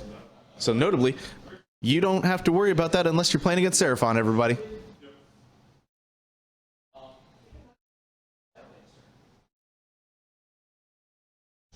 You know what? I kind of forgot we didn't have the laptop open for chat anymore. I should just open the channel on my phone so I can see. That'd be great. Let's do that. I would like to see everybody message. So if you're waiting to type something, wait just a freaking minute. All right, if you have typed anything in the last 10 minutes, I apologize for not seeing it. But yes, we have we now know what Hammerfest maps are. And safe to say, for those of you I was DMing earlier this week, I kind of freaking nailed it.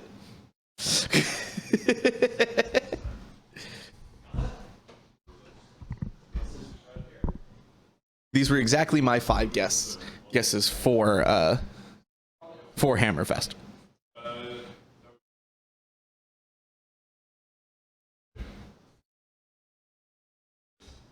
So as we see these charges kind of move in, like it looks like for the most part, Matt has gotten his charges off as he needed to.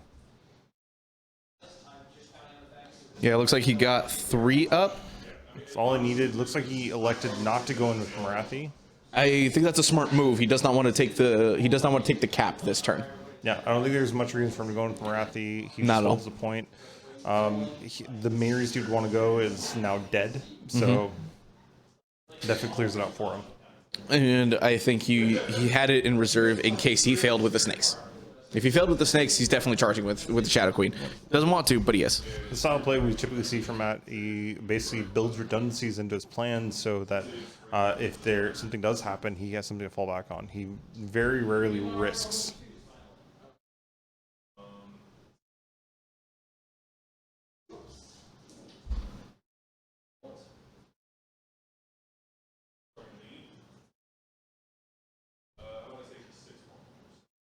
So Matt, go ahead. 7 mortal wounds dropped down from 6 from the snakes, their crystal touch. It looks like the Bastillodon is still holding on. Probably at what, like 10? Spencer? How many wounds is that Bastillodon taking now? He's now at 8, which means most of those came off the mortal wounds. It's pretty good. His dice did not betray him this time around. Very good. Now the problem is that Spencer is going to have to fight with that Bastildon. And those spear snakes will fight when they die. Now, granted, Bastildon not that good in melee. It's only 3 attacks. 3s and 3s, -1. D3 damage each. Oh, it is an arc. He is doing the Tide of Serpents. However, you've already done 8 damage, which means I think we are reduced down to 6 attacks.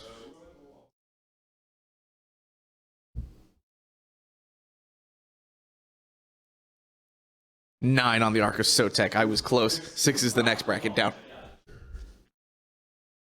For every bracket, the Arc loses 3 serpent attacks. So there's 9. There's a chance that he could do a bunch of damage. There's also a chance he could do nothing. Absolutely. The Arc is in fact 4s to hit and 6s to wound with no rend. The attack is fishing for mortals.deck. A unit of 5 snakes going into the Saurus. Those warriors are gone. There's no point in even rolling this combat. But rolling more dice is more fun than rolling less, so.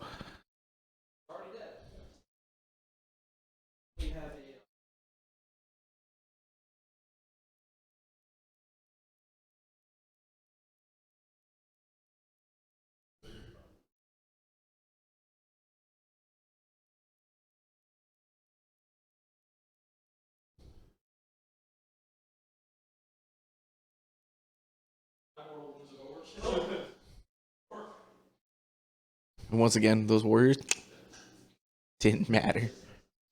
I mean, it was a free unit. They did their job. They acted as a speed bump for those snakes from getting into the squishy Seraphon line.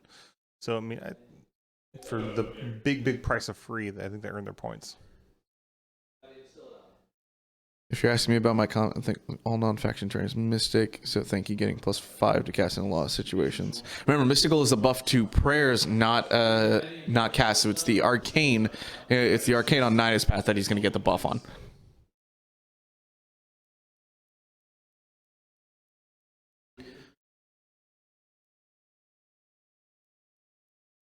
All right, Spencer trying to see if he can just not kill.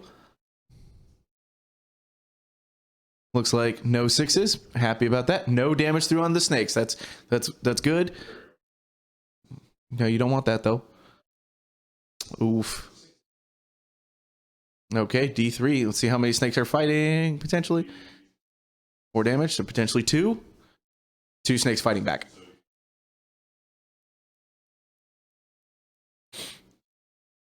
If you made the comment earlier about the terrain, I'm sorry, I missed the chat because, again, we've been down without chat for like 10 minutes because Steven decided to went home. Dude was falling asleep in his chair. He took the laptop we had chat open on. And until now, I forgot the fact that I had a phone that I could easily access chat with.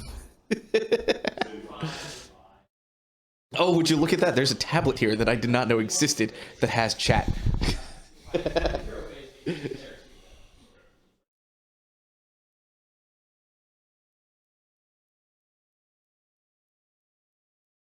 No, it's okay. If I get things wrong, I happily want to be called out. So do not apologize to me. You are fine. We do not have egos here on the Weirdnobz stream. We want you to call us out. Yeah. We're looking to improve where we can. Absolutely.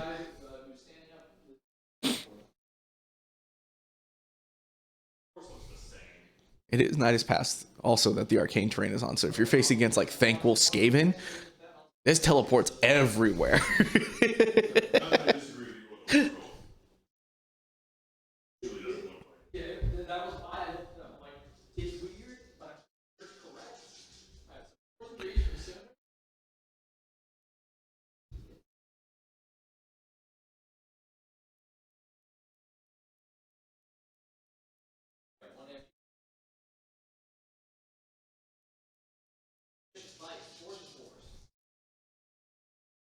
So I think this is the Warlocks into the Skinks right now. I think the Warlocks and the Skinks, yes. Everything else is fought. It did say Vicious Bites, and I do not think that's coming from the male horse riders. Maybe the horse themselves. I don't know if you've seen the models, but they are all teeth. They are all teeth. That's right.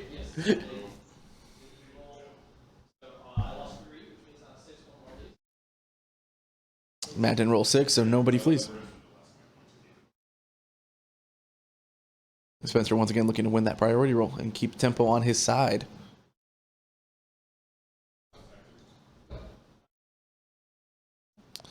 And Matt ending the round 1, 2 more, and the battle tactical scored 5 points. Yep.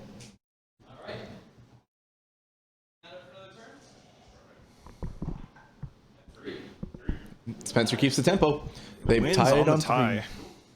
3. Oh, this is going to be fun. This is going to be fun because now Spencer's in a position to move that Engine of the Gods up and get a good chunk of the army within 12 inches. And if he does that, oh, buddy. Getting all those mortals could be...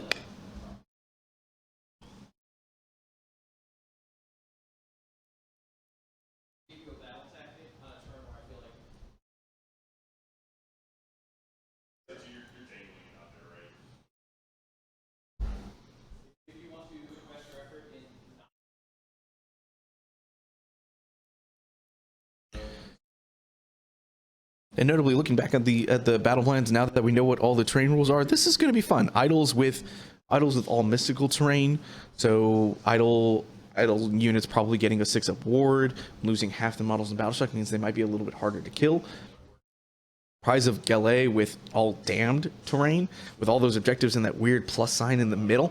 There's a lot of +1 to hit going around, especially with Gavin having ruled that each unit can get +1 from a terrain now. Each one can take D3 mortals because it's more fun. Even though the rule says you only get 1 unit that can do it, Gavin has specifically said, you know what? You know what's more fun? If everybody's getting +1 to hit by taking damage. Gavin and Greg are definitely on the side of what's fun. Yes, absolutely. Game 3, Nidus Paths with arcane terrain. A lot of magic going on the map. That's this map that we're seeing right now. Cool. Silk Still Nest, so that's the 8 objective mission with all inspiring terrain. Depending on what table you hit, that could be very impactful. If you're hitting something with a bit of wide area terrain. That is very impactful on Silk Still Nest, especially because those mortals are keyed to your bravery characteristic. Absolutely. You got to hit, I believe that 2d6 has got to be greater than the bravery. Not equal, right? Greater? So definitely mitigating the amount of mortals you can possibly take in Silk Still Nest. Kind of an interesting decision. And then going for the Sinister on close to the chest. I'm glad those aren't flipped. Because if it was Sinister on Silk Still Nest, that means that Gavin is a sadist and just wants us all to suffer. Because it would be -1 bravery on the mission where bravery matters the most. I believe if you were to ask Gavin, he would definitely tell you that he wants you to suffer. But Gavin does. I think in this case, Gavin's not as scary as he would lead you to believe. He definitely can be a teddy bear. Just don't get on the wrong side of him. No.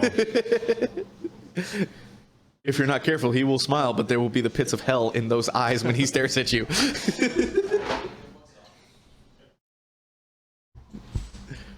The beard is where all his power is, and his beard will go 3 times its size during your game. And we're seeing Rally, I believe. Probably. It is the start of Hero Phase, so looks like 1, 2, 3 back. Probably to the bow snakes because the melee snakes are in combat. Yeah, definitely the bow snakes. They had 15. They have 9 remaining. We saw 6 dice rolled. Yep. So bringing them back, they're just about tip top. Definitely shows you why you want to basically focus down that Zealous Order General wherever possible. Yeah, it looks like there's 13 now. Oh, no, 12, because one of those models, the one right by the terrain there, is in fact the Iron Scale.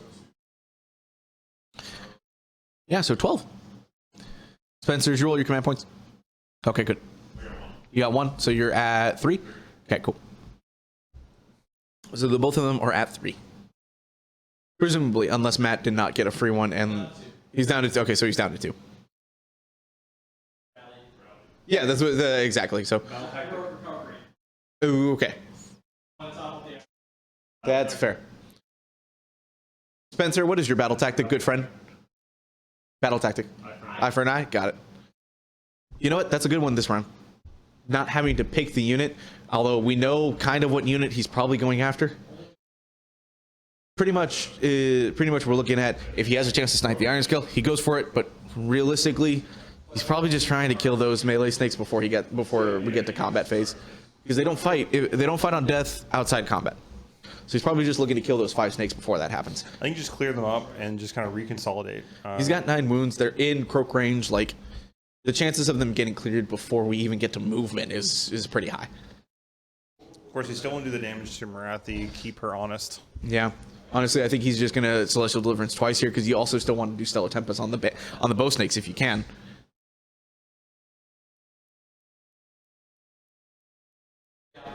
Yep, the 3 obvious calls. Okay. So he's got 3 units on Comet's Call. He's going to hit both Marathi units and the melee snakes that are engaged with the turtle.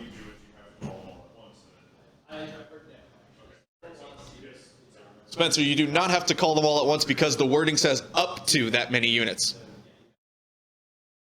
Up to that many different units. So it very much could have been that if he rolled a 6, he could have done 5 units and not have to do the other Marathi.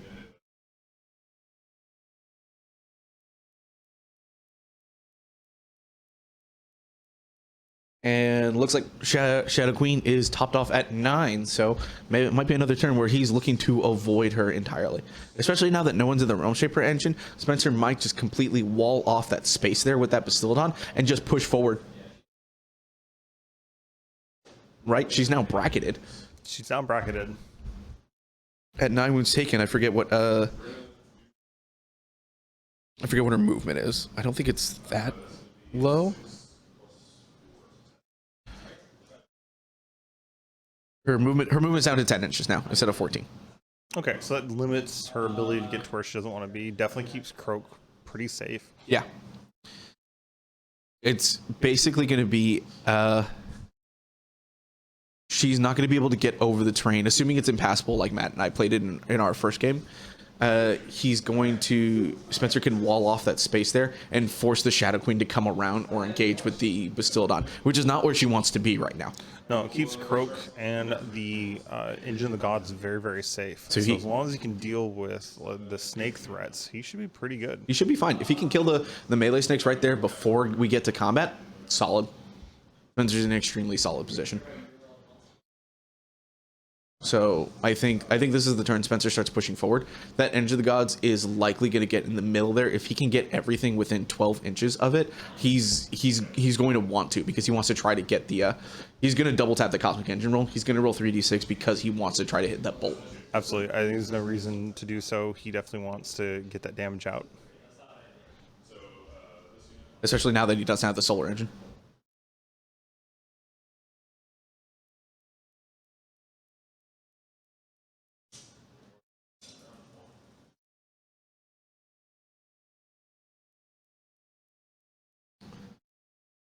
Oh, looks like I think that was Celestial Deliverance cast number 1. 16-inch range from the Engine of the Gods, so he was able to hit I think both melee snake units, and I think the bow snake unit was probably a little too far. It is a 16-inch range, but 16 inches from Croak and the Engine of the Gods is still a bit not far enough.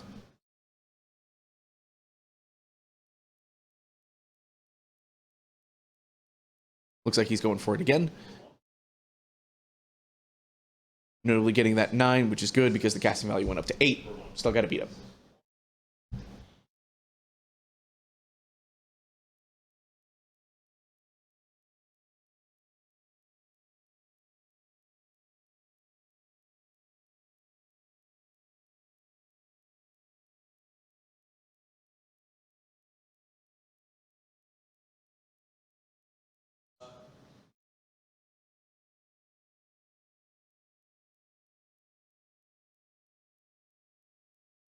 Spencer deciding whether or not to continue to bully the bow snakes or to go for other targets. I think he's trying to decide whether he wanted to get Horrorghast off, and I don't think Horrorghast is worth it right now. Gotta agree. Not with the current damage state. Yep. Want to just get more damage off. He might be going for... No. Not Stellar Tempest? I guess whatever he tried to cast, it failed. Unless he's still just making his decision.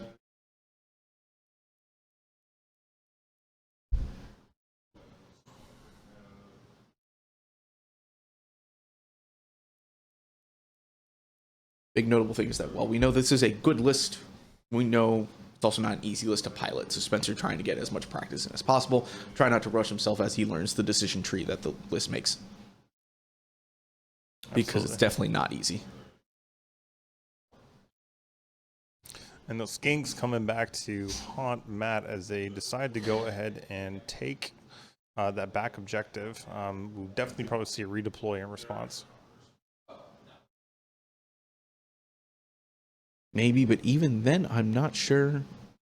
With those skinks being I'm not sure it's worth it. Conquerors, I think Matt just chooses not to do it. Yeah, there's no reason to save the command point.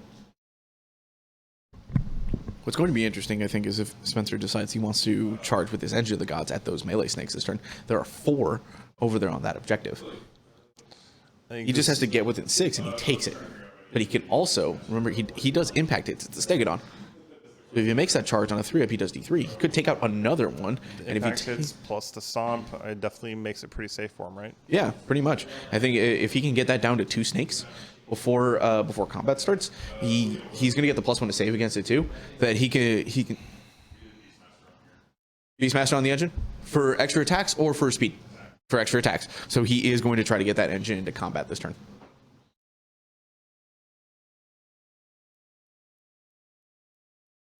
I'm not sure what the distance is, whether run and charge would have been better, given that Matt might still get a redeploy off. He's doing the run and charge instead. Matt being nice enough to let him go back and actually do his Beastmaster, because it is in your hero phase that it activates. So you got to make sure you choose it beforehand. I do think the run and charge is a better option here because he is a bit further away. He hasn't moved further up. If he'd moved further up, extra attacks would have been better. Or if he had the Cloak of Feathers, extra attacks would have been better. Or if you got the run, if you had the Priest alive for the Starstone Staff, extra attacks would have been better. But c'est la vie. Hedging his bets by kind of putting himself directly in the middle between those 2 melee snakes. But I think the target he really wants to hit are those bow snakes. All the damage he puts on them is value for him. I would agree with you if he didn't put it right next to that terrain piece. So I guess he wants to hit the bow snakes with the Realm Shaper engine. Not the Realm Shaper, the Cosmic engine. He does not want to charge into them because he doesn't have fly. Sadness.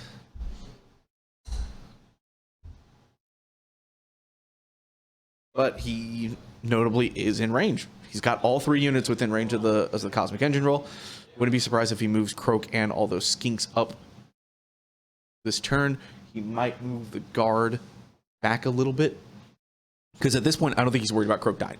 I think we've reached the point where Croak might be safe for the rest of the game. Might, keyword here, because there are still 12 bow snakes. Those things definitely probably put on the hurt when they want to. Mm-hmm. That's why I want to try to remove them as a threat.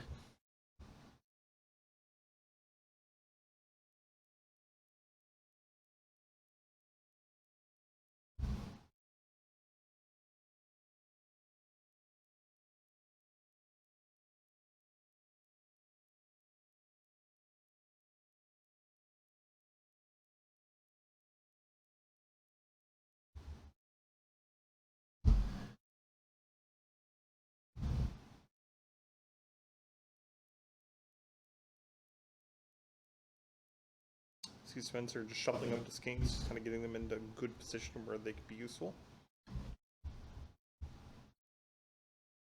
He lost the Fusil Conflagration because he put on the Foot Priest.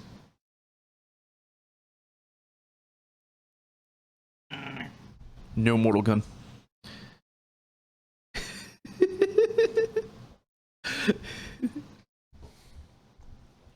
My audio is probably not dead. I was just sitting back from the mic and mumbling, as I'm wont to do. It doesn't help that I also like to talk, so I have been talking a lot. Well, Eli, it's been a while since you've been on a stream, actually. It's also that's a fair point. I'm trying to take advantage of it where I can, because I'm not gonna be able to cast Hammerfest because I'm trying to play. Yeah, you are opting to play. I hear you have an interesting round 1 opponent. I do. Wicked Dicey / Team America player Emma Mengels has called me out, and so I will be playing against her Magkin of Nurgle. I believe she specifically said she's coming for you. She's coming for me. She rolled that sloppity. It landed on a ward, and I you know what? I don't know how to fight that. I have to trust that my math god says that lizard minus Nurgle equals a success. Ultimately, I think that what you need to do here is trust in the great plan. Trust in the great plan, yeah. If I roll 6s and I kill her heroes, I might win the game. The great plan. The great plan. You know, I got to stick to the age-old adage. If I score more victory points, I win the game. But just got to do that. Just got to score more VP. Definitely the hopes and dreams of all of Austin rests on you in your game 1 match.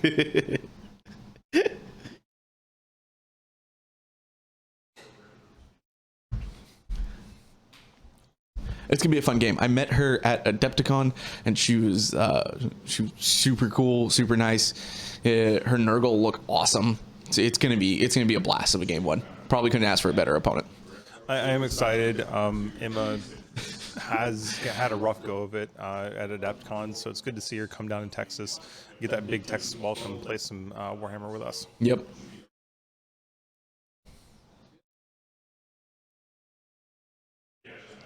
She was one of those.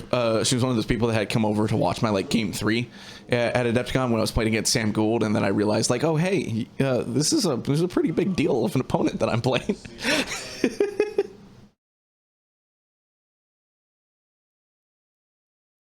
Spencer rolling his Cosmic Engine rolls. He rolled that Azure Bolt, so he's hitting everything within 12. Looks like he killed 1 melee. Looks like 1 melee snake in each unit so far. Bestilled on javelins shooting in. Okay, javelins doing work.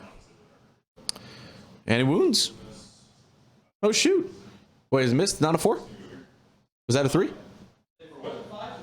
It's 5s and 4s. Yeah. Oh, it was hard to tell. False. You win when you have more fun. You are also correct, but objectively for the scoring, unfortunately, there's not a fun measurement to enter in BCP. Otherwise, I'd win every tournament. Every game I play is fun.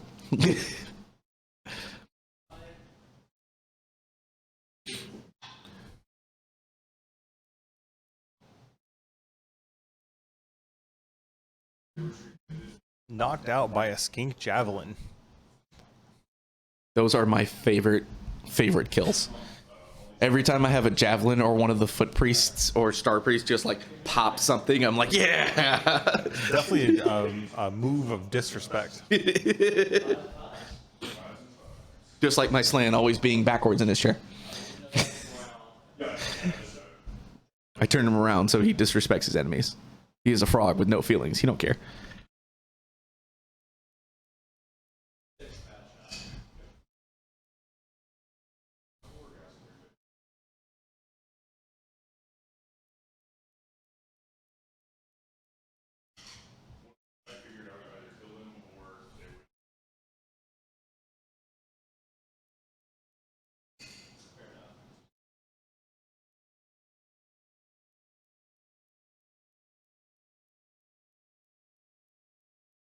Okay, and Spencer grabbing a bucket loads of dice in order to throw the bolt spitters at I believe, a single unit. Looks like, yeah, he's just got the 1 snake there. That's good. He'd rather it just be 1. So, Matt, you're at 1 command point? I've got 2. He's got 2 still, okay. Had to make sure it wasn't all out defense or anything. No reason to really all defense unless you want +1 because there's no red on the board. Spencer, did your dice mess you up? They're just sitting there glaring. You want to press 30 shots. 6 hits. 1 wound. So the rundown from all those dice: 30 shots, 6 hits, 1 wound, which is then saved by a miraculous 6 of Matt, who has the annoying habit of making those after saves. You should see the disapproving look that I keep throwing at Spencer. I'm sad for you. I'm also not surprised because it's a bunch of skinks. And that is kind of how it goes. It's 5s and 5s, so you're typically going for 5s and 5s for mortals if you got the curse off, or the Or we got the Serpent Staff get the wounds. But this list doesn't have Serpent Staff because again, the Skink's job in this isn't to do damage. The Skink's job here is to typically B screens and gum up objectives by being expert conquerors. Absolutely. He does the opportunity to do damage if he is able to pair them up with a nice curse. Yes. But that is, in practice, a little more difficult. So you have to start within 9 inches of a unit within your hero phase to cast that curse. It means you're typically already in combat or about to be. Yep. This list typically uses it as a way to finish off units instead of like start the damage on units. Did Spencer double tap his Realm Shaper engine? Or Cosmic Engine? Did you do your Cosmic Engine second time? Okay. What'd you roll? Oh, okay. I missed the roll itself. So it looks like he rolled a 14 on... I was gonna say, this is not me shitting on you, Spencer. This is, I legitimately missed the roll. So it looks like he rolled a 14 on the second activation on the engine. So he's gonna get those warriors. No, you're absolutely correct. You can only summon the warriors if you roll 3d6 because anything above a 12 is summon. All right, so throwing out some additional screens that can be very impactful. Mm-hmm.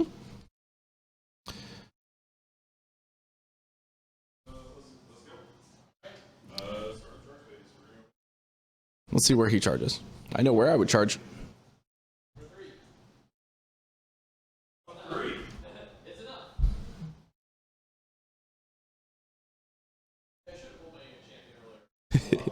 With that low of a charge, yes, absolutely go into there. Foregoing to getting on that objective. On a 3-up, got it for, looks like 3 mortal wounds. And enough to kill the unit dead. So there's the battle tactic, which is important because he's only going to get hold 1.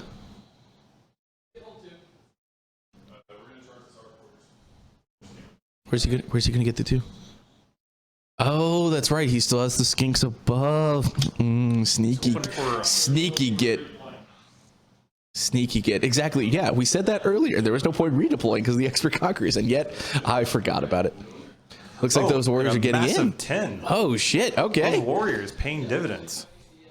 What's awesome about warriors is that because they natively get a reroll on their charge because of the drummers, they're awesome to kind of come in. If you get the summon, you can they're fantastic to throw in and release and take an unleash hell.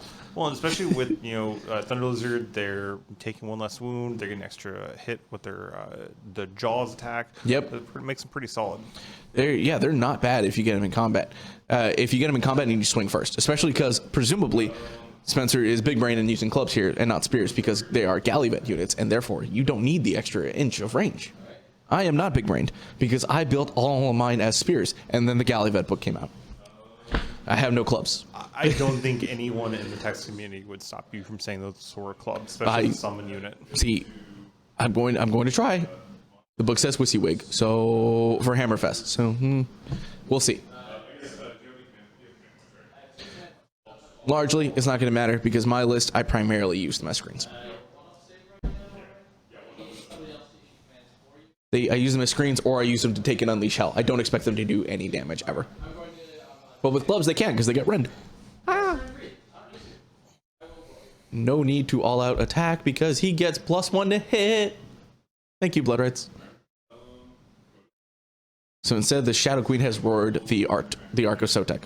Spencer charging in so that it can stay in combat. Spencer has no intention of dealing damage because he already capped it. He just wants the Shadow Queen to be stuck in combat. If the Shadow Queen chooses to retreat, that means it's not doing damage. Next round, or next turn. I don't think it's a bad call by Spencer. Definitely not. It's an implied threat. Yep. Heartrender is going to be 6 attacks instead of 8 attacks at this point, and the Envenom Tail is doing 4 damage per for the attack instead of 6. So it's, and he's still got a Mystical Ward right there. So honestly, really not that big a deal. Because again, Shadow Queen's got +1 to hit. She's not +1 to wound, so she's got 2s on everything. So it's 2s and 3s for everything.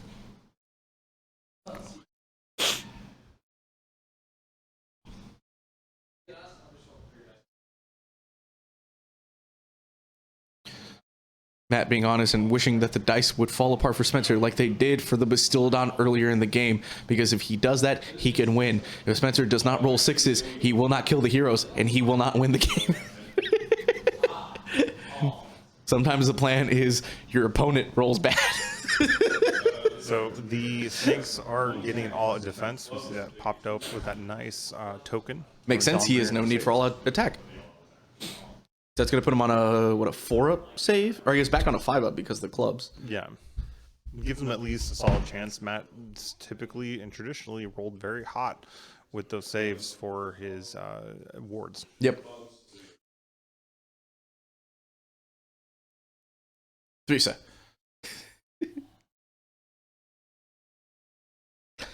That's exactly right, Doug. If I can't rely on my luck, I have to rely on yours. Thank you for coming to our TED Talk.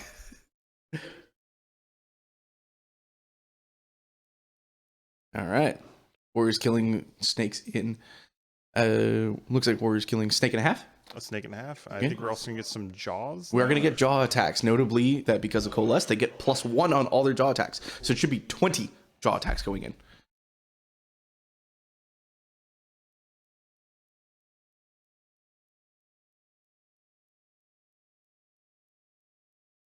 Yeah, powerful jaws. So 5s and 4s going to 4s and 4s because of all attack.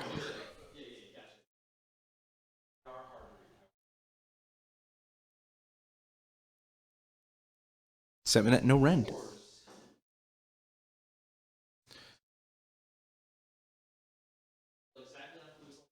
And that's it. All right, so the whole squad gets cleared by the lizards, but we're still going to have the attacks back. Yep. Spencer is very much hoping that one warrior stays alive. If he can have one warrior stay alive, he can take the objective. It's got to live through Battle Shock too. Now, warriors are bravery 8, so not too bad. Looks like it's not going to be... Yeah, Ren 1's going to be on 5s. Crystal Touch on last model rolling a 1.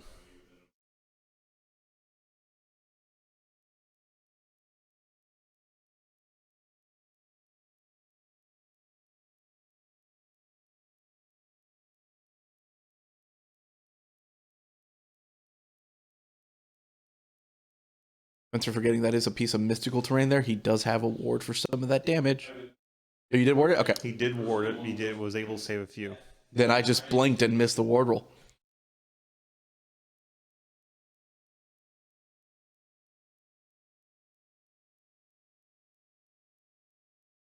So Spencer, in the end, losing 4 total?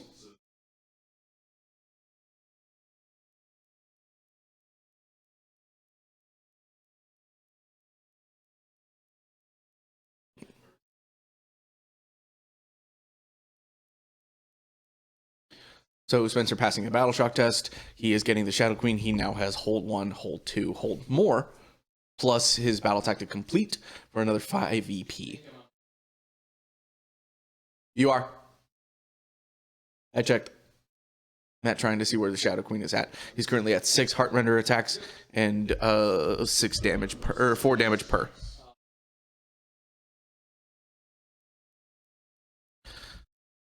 So at this point, Matt is just seeing how much damage he can put on a Bastildon that has taken no damage. Yeah, realistically, the Bastildon just needs to survive. It's there to pin Marathi for another turn. Yep. He's basically saying, I'm going to force you to retreat away. Because he cannot. There's nowhere that he can run or that he can retreat forward, right? And he did not want the Shadow Queen to get to Croak. He's basically saying the Shadow Queen, not getting to Croak. So you either can choose to let it die in combat next turn or retreat and get away. And I think the right call is going to be retreat and get away. However, before that happens, I don't know that distance. It's very possible that the Shadow Queen is still in worship through bloodshed range.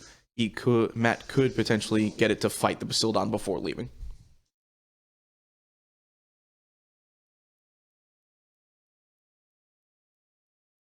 The Bastildon with its Mystic Shield is just proving to be much harder than his twin there. Yep. Definitely taking that damage where he can. Alright. And I believe that is going to be 5 for Spencer. Yes, it is.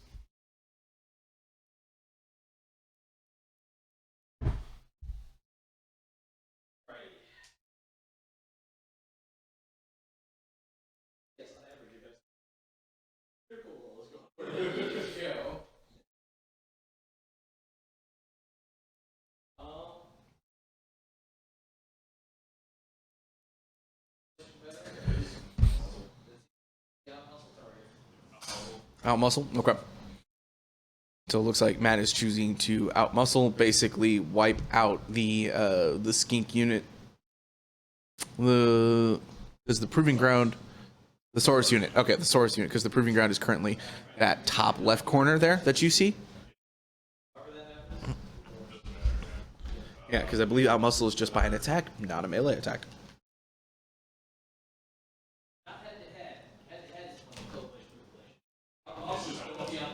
Yeah, out muscles just don't be on the proving ground. Yep.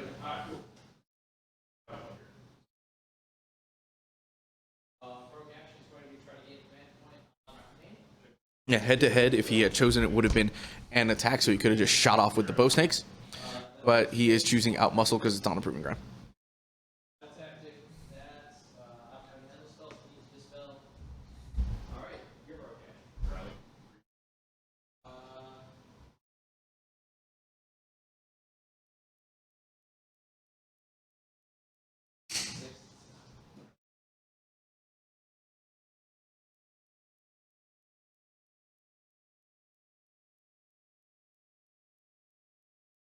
Looks like Spencer's choosing the finest hours, Engine of the Gods, which makes sense because they are in bow snake range.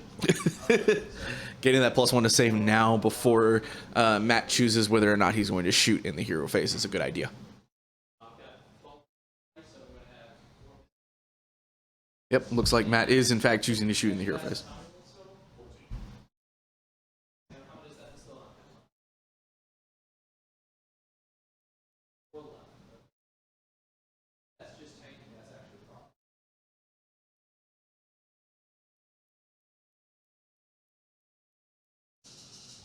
Shots from the bow snakes going to the engine, hoping for some big major dice rolls.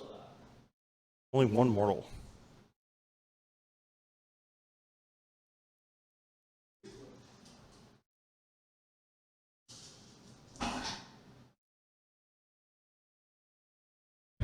All the 6s on the to wound.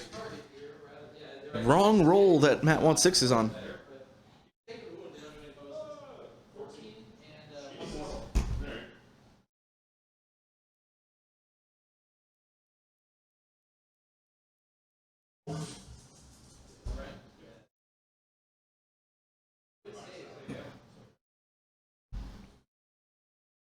Spencer using finest hour to make sure that he stays on 4-up saves. And manages to take 8.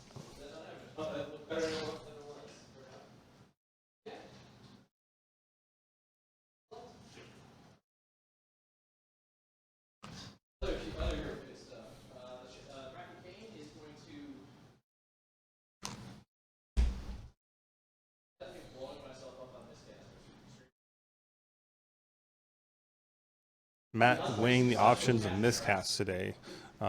Please note that in the last game, he managed to roll 2 miscasts.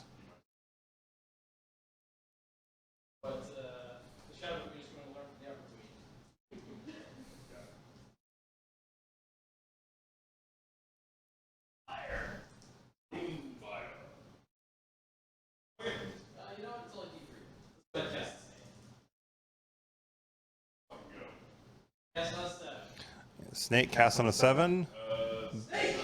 And unable to be denied, the snake finally pops out to eat some skinks.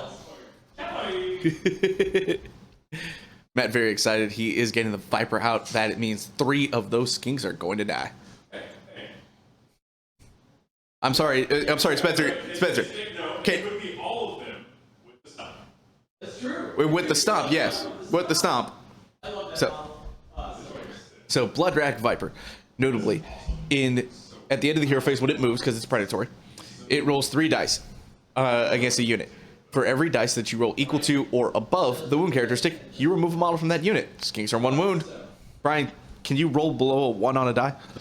No. Saying he can kill them all. I am ready for that. So Blood Viper, definitely a proto-cron spine. Yes.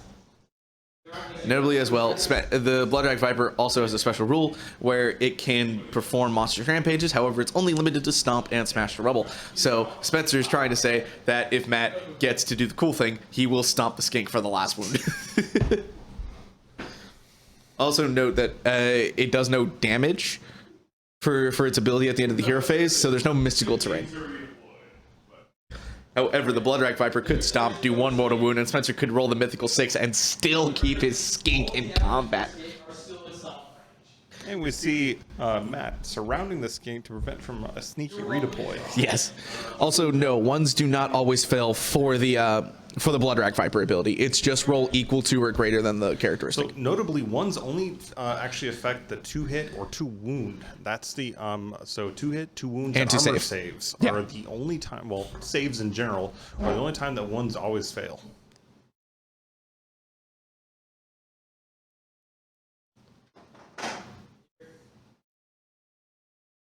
At least in Mega Gargant land, this is actually very notable because that means that a War Stomper can always kill something and toss it, as long as it's a 1-wound model, as long as it's on top bracket.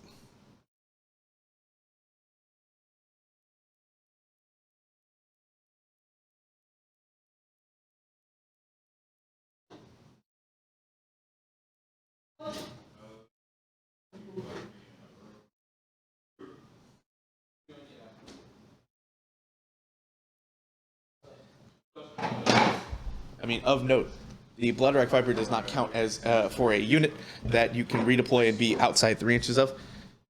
Faggot odor cheaters. I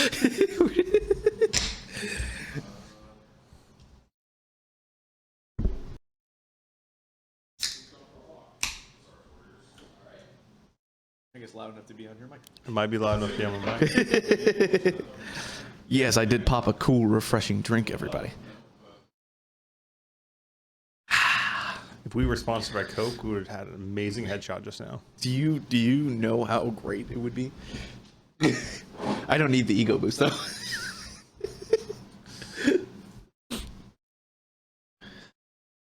Spencer redeploying to avoid being charged by snakes, but I fear that greater target may be the Engine of the Gods. But the Engine of the Gods probably lasts.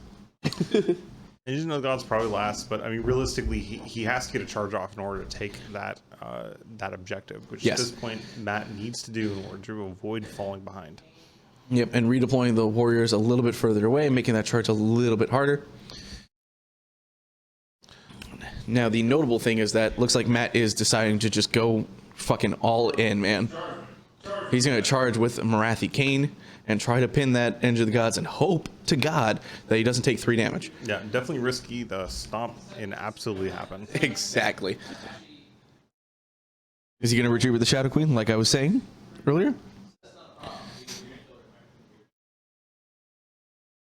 Here's the funny thing. Without all-out attack, if he gets all-out attack on the Engine of the Gods, which he could all-out attack himself. He can counteract the -1 to hit that little Marathi is going to give. So he'll just be on his 3s and 2s because he's minus houred.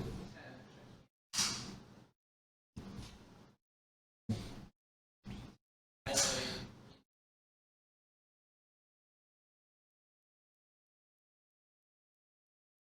think we just saw a retreat move with Big Marathi getting out of range of the Bastillodon. Yep.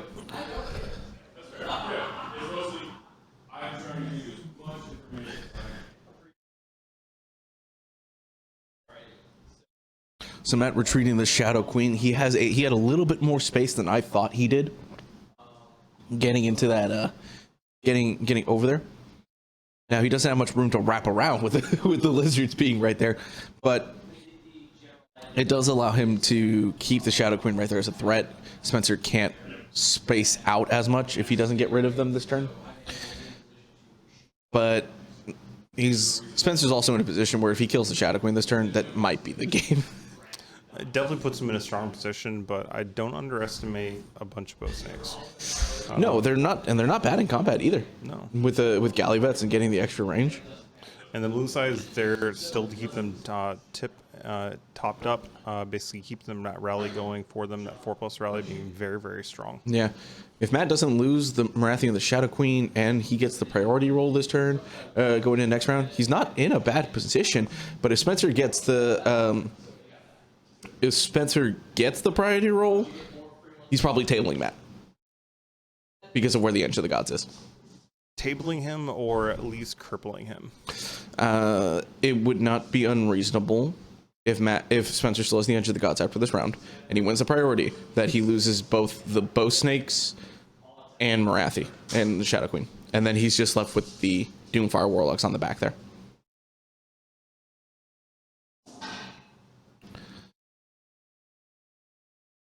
Four mortals on the Edge of the Gods. We're shooting.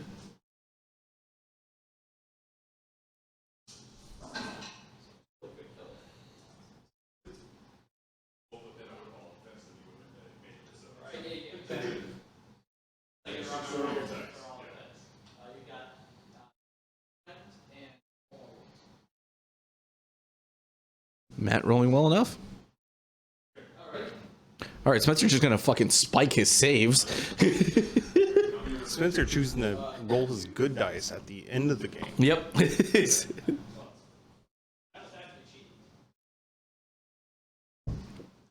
Oh, sorry. This is into the Warriors. Battle tactic achieved. Outmuscle done. Question is, are those bow snakes going to charge into the Edge of the Gods? And the answer is, I don't think so.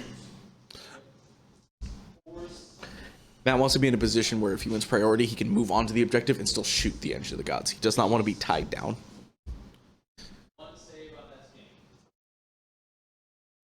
Yes! And the skink, as a miracle, survives. Forcing a charge from the Warlocks. Yeah. You love to see it. Rambo skink, future oxalotl.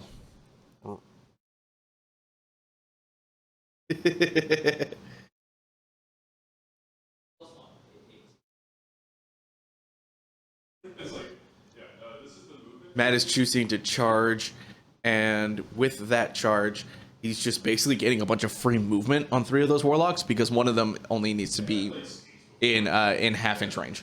Yep, he knows he's going to overkill that skink, so he's choosing to get value out of it by just getting a nice little redeploy. Absolutely.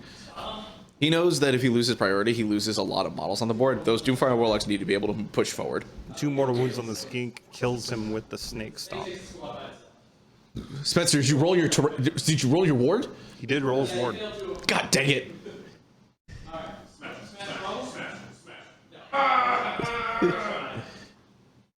Why would she smash it? Oh, fair. Okay, yeah.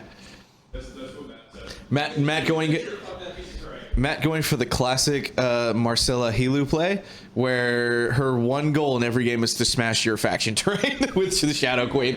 She has a pretty good track record with it, especially if you're playing Beasts of Chaos. She loves taking out Hearthstones.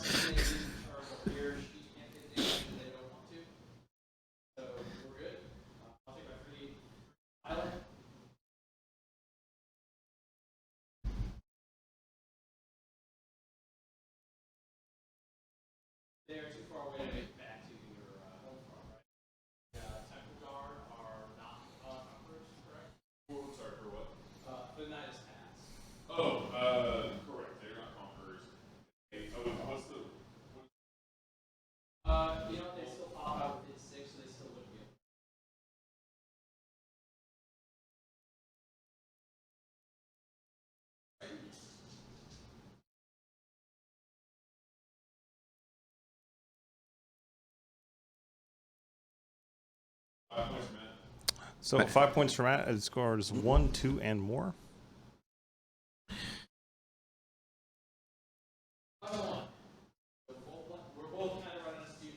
Matt, you have one model on that top objective then? It's one bow snake on that top objective then? Just exactly one. I'm like, okay, I don't need to charge it, kill. Oh, Matt Spencer keeping that tempo. continues to lose the priority phase. Spencer, keep up that tempo, keep on that pressure marks, maintaining that turn one. Remember how important I said the double turn was in this game? Not getting the double turn has kept Matt on the relatively on the back foot. Relatively, he still pushed a lot of damage and kept Spencer honest, but not getting that double turn, it can really hurt. Before you put a lot of effort into figuring out how close you're to the get to a proving ground, it's a proving ground. It's almost like that was the plan. Spencer is looking to basically table Matt this turn. Can he do it? Yes. I have played the army enough to know that he could. Definitely a big turn, and we're seeing that age-old turn after turn 3 collapse of daughters. They just typically don't have material on the field to hold up to long-term chip damage. So Yep. we'll probably more than likely see Marath removed off the board. We will probably see the Melusai take numerous D3s to the face, along with major damage to those bow snakes. Yeah, if I'm Spencer this turn, I'm comments calling, horror gasting, and double celestial deliverancing. Hell, I might do 3 celestial deliverance and let the engine of the gods cast a horror ghast. And right where he's at, I mean, he can easily curse those bow snakes, move up, and do some serious damage with those skinks. He's probably trying to do all of that. Yes, he's got them +1 too on the champion roll, so he's just looking for a 3. So big turn. I think Spencer's in a pretty dominating position right now. Yes, absolutely.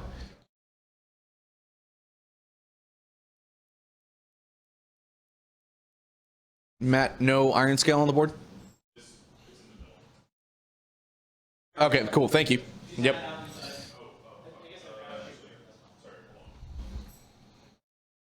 So looks like the iron scale is finest ouring. Yeah, Spencer notably probably trying to comments call first, because if he can get rid of Marathi, then he doesn't have to worry about getting unbound the rest of the game. That's your battle tactic. It's gonna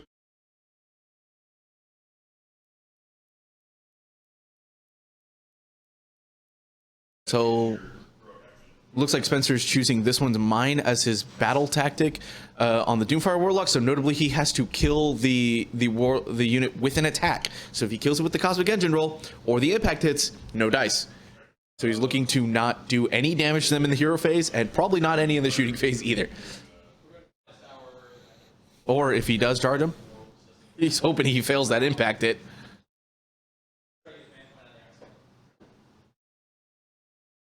So no command point on the iron scale, which means Matt is just stuck at 3 right now.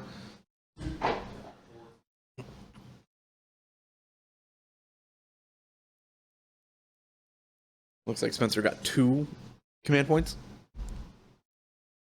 2 extra command points, so you should be at 4.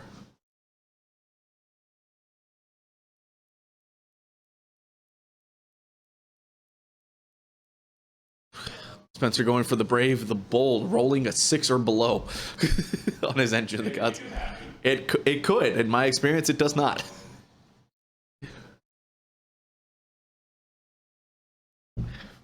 But honestly, he doesn't need the extra command points this turn. He might as well go for it.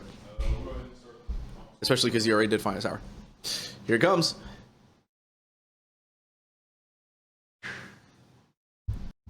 That's a not a miscast. Not a miscast.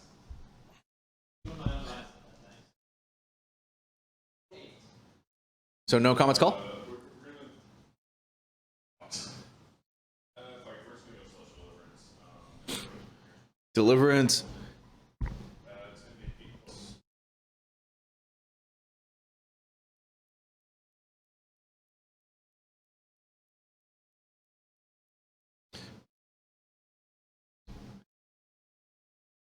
So Spencer hitting 3 on Marathi. Save 2. Saves on by 1. Okay. Ghost Knight's taking 3. Spencer pretty much banking on the fact that he can cast Deliverance multiple times because he failed Comet's Call. So he's not trying to hit both the Shadow Queen and Marathi in one activation. He's just trying to get one at a time and then get the Melisai, I believe.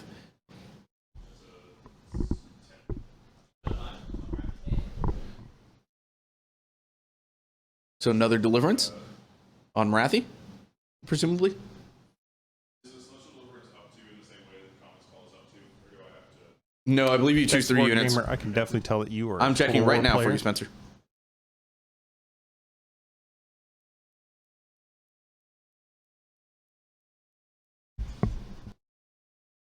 No, pick up to 3 different enemy units.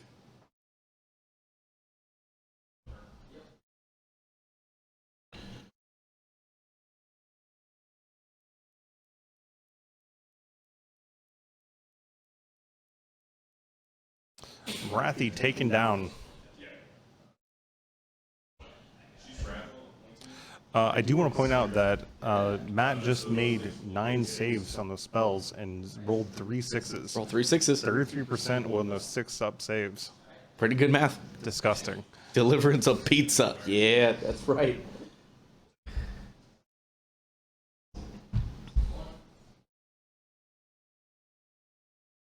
And with Deliverance having gone down the way it has, not a bad idea to Stellar Tempest.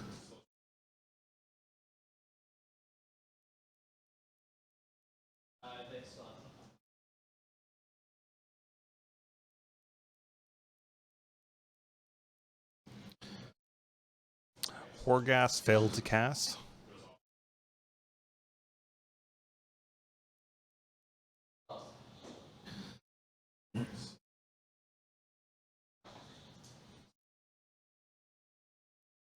I think it was the Engine of the Gods that failed the Horgas, so Spencer elected to just do the do another Celestial Deliverance. Because he can hit all 3 units left on the board. Well, it's like down to 3 left. Or the Iron Scale, I should say. And then 2 on the 2 on the Warlocks. Spencer basically wants to do no damage between now and charge. Because if I remember correctly, he chose the Doomfire Warlocks. Got to kill them with an attack. So the only thing he wants to do is fire javelins.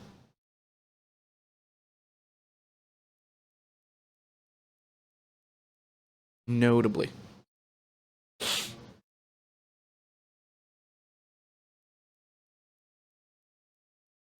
And we see a curse coming out on the Melusai. Got it. So those bow snakes are cursed. It does mean that the Melusai are going to get a taste of their own medicine with those mortal wounds. Mm-hmm. He's trying to see if he can just do a bunch of damage with the skinks.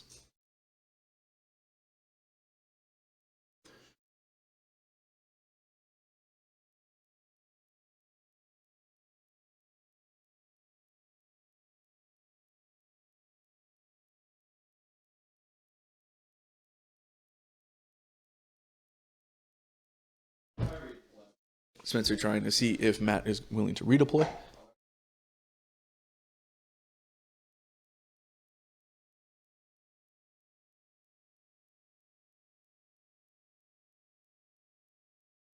Expert Conquerors paying dividends for Spencer this list. Yep. Skink's able to bully those Melusai off the board.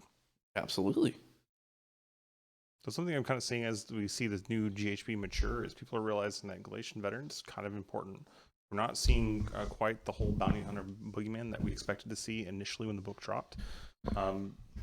People still want to go first, so we still see a lot of lists basically take advantage of those one-drop battalions. Yep. Result, we're not seeing as many bounty hunters as you would have expected. Not as many, and I think part of that has also come as the meta developed. I think people do not want bounty hunters they want bounty hunters to be a dead battalion, right? So I think if an army is able to, they are trying to take as few GV units as possible, right? If they can help it.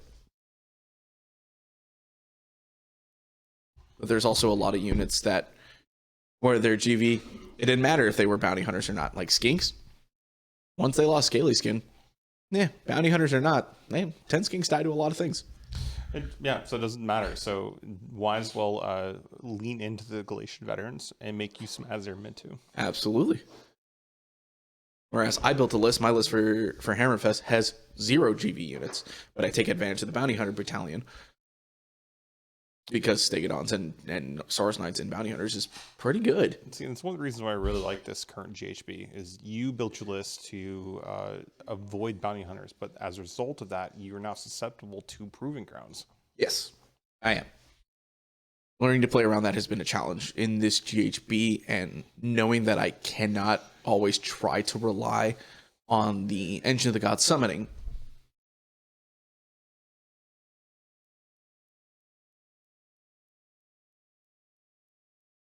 Since there was some careful measurement, looking to stay outside of 9 to avoid a redeploy from those Doomfire Warlocks.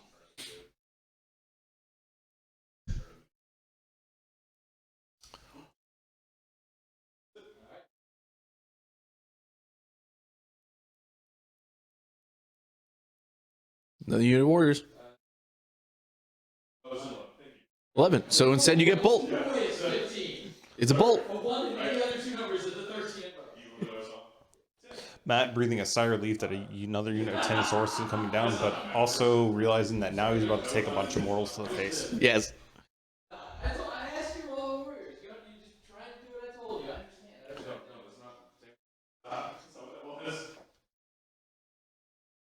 Hypothetically, your list can't bring GVs. That's because you decided to be a beautiful maverick. Look, as a Garden player who has no access to any Galatian veterans, just make sure you go second. Yep. And to be honest, I don't think you lose that much by not having GVs this edition. Like, there's only like 2 battle tactics that you don't really play on.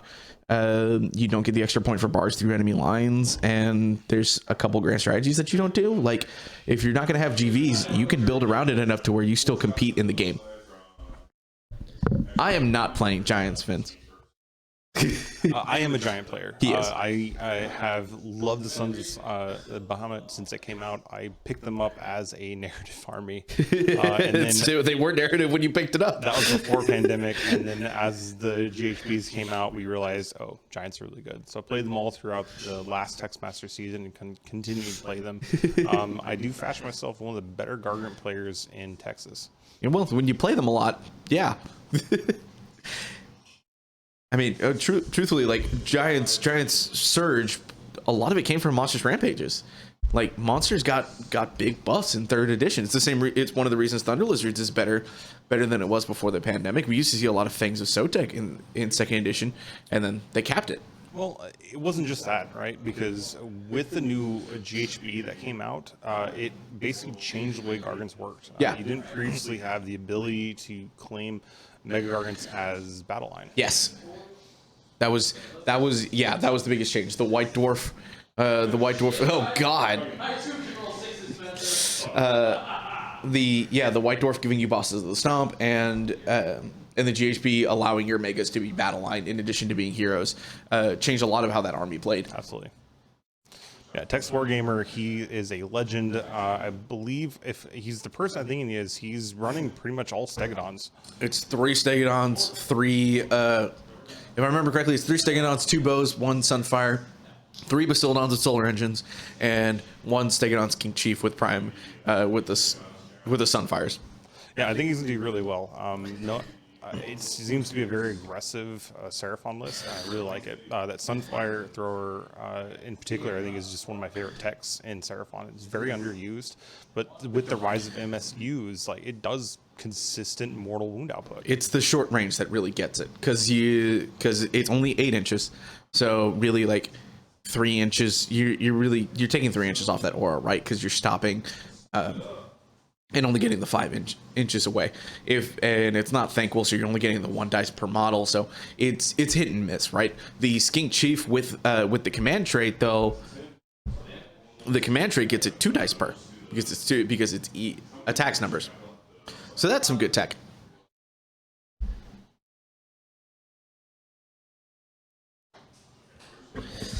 Do I think we're gonna get the hunt style fact for this season? No, I don't think so. I think because the seasons are shortened to 6 months, I think they're thinking by the time that it's necessary to take action, a la the hunt, the new GHB is basically already printed it out. I think we're only gonna see big FAQs to change war scrolls if those war scrolls happen to be printed similarly in the new GHB. Ironically, like we're currently as in a game state, I don't believe there's a lot of bad actors. Like the worst one, of course, is going to be Purple Sun, but that's easy to change to the new GHB. Yep. Just to basically tone that back down. And the other one I hear people argue about generally is, of course, Gargants, which they're getting a new book, and I expect to see them change somewhat to bracket a little more aggressively. Yeah, I think while we are going to still see the because of how many wounds are on Gargants, I don't think we're going to see them bracket at half like we've seen all other monsters in the game. I still think we're going to see them bracket at a third. I think it's still going to take 13 wounds for their first bracket, but I think their mightier makes rightier is going to bracket so that opponents can play objective game better against them, right? And I completely agree with that. I think taking the mightier makes rightier and just adjusting that a little bit is going to be much better for them. But we see Spencer charge in with the Engine of the Gods. He looks to be abandoning the battle tactic that he had and just opt to really just doing as much damage as he can and then win on points overall. So he's going for that Melusai. He's going for those bow snakes. Yep. I think unless he changed his target for his battle tactic without telling us, which is entirely possible because Spencer is a dirty grot. But there's always a chance. If he drops the battle tactic, he's not really far out of it, though. I don't think he's within range of that bottom objective there. Keep proving ground so that Basildon couldn't get on it anyway, but...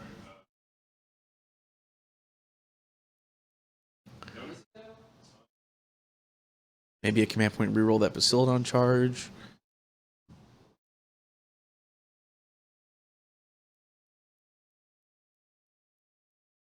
Or he's going to try to charge with the skinks. Delve seems to be basically playing his options, but it looks like he went with the reroll. Brackets at half cries in Vlasta. Yes, while the Soulblight book is, in my opinion, one of the best written books in the game, so much good internal external balance, its monsters do suffer from what we've seen in all the second edition books. The monsters do not bracket at half right now.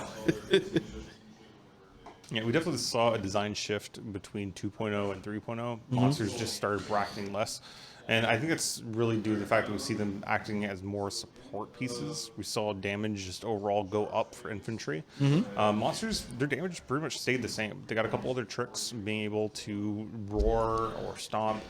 So we definitely see them acting more as support pieces, which I think is a good place for them. Even for the ones that are hammers, bracketing at half means that they're more relevant longer. Yeah. Like the Maw Crusher, not bracketing until it takes, like... even then, I think the Maw Crusher might not bracket until it's taking like a third of damage, but that's still like 7 wounds on it is better than 3 to take that first bracket. And even right? then, if you're using the Maw Crusher correctly, you should be able to keep up with that bracketing, losing those attacks for the Mighty Fists and adding that to the Mega Boss attacks themselves. Absolutely. Ideally. We saw that during my game. Saw it during your game. I was taking damage. I still kept getting. I ended up getting +4 on the Riptooth Fist, which is very respectable. Yeah.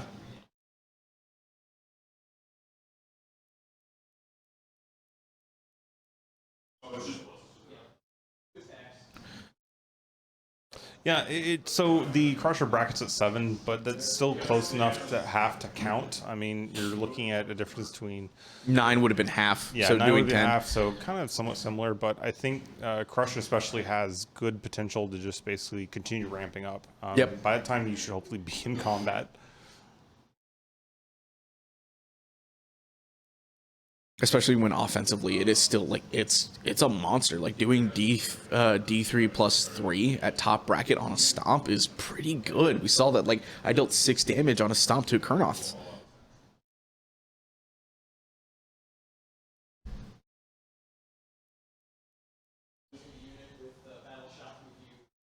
Right? Yeah. No. Two Skystreak bows, 2 Sunfire throwers. Right. One on the battle line, one on the general. Because you have 4 regular stags and 3 Bastildons, right? Is there a dino I'm missing somewhere, my man? Yeah, Mina makes it D6 plus 3. It's very good. But I took Fasten because I like having the maneuverability in my pocket. You saw me use it round 5. Yes, it definitely keeps you out of the situation of an opponent towing in within 12 and really neutering your Mighty Destroyers. So that's a get out of jail card. Very good, but I mean, I don't know. Being the player I am, I would tend to go for the damage myself. The damage is really nice, but the maneuverability is super key to keeping Iron Jaws in the game later on. It's just differences in play style. Absolutely.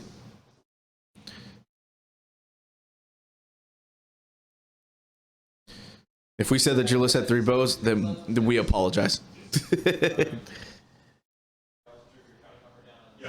That's definitely what. Then that definitely was us misreading it during the review. Keep in mind, at that point, we were just trying to get through order without trying to make it a 4-hour stream.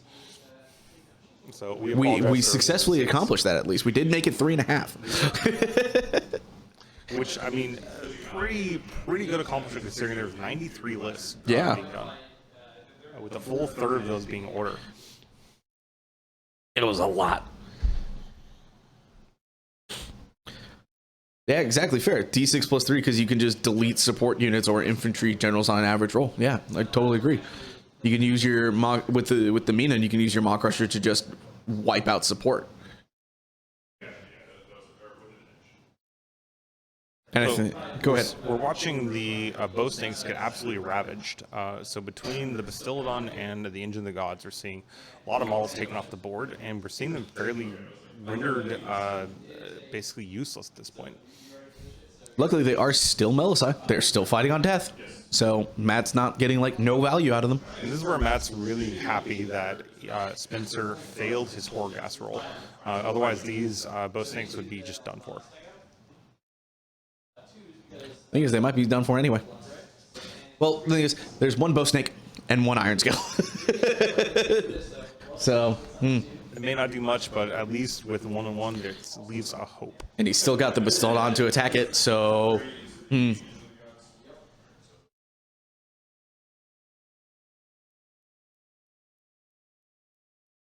have to check with the command point on the Skink Chief I think technically that works because it's skink weapons, so that I do think that can work. Yes, But again, I don't know. With Sunfire Throwers, I typically personally like that as a skink chief with the Prime War Beast because that's giving you that +1 attacks. But you know your mileage may vary. It definitely gives you a little more flexibility. But typically, with that command trait, when I have played Seraphon, that is typically going into the Skink Chief as a command ability. So unfortunately, Coordinated Strike is start of combat phase for the timing, so you cannot get +1 attacks on your Sunfire Throwers. Unfortunate. It's also melee weapons only. Sag.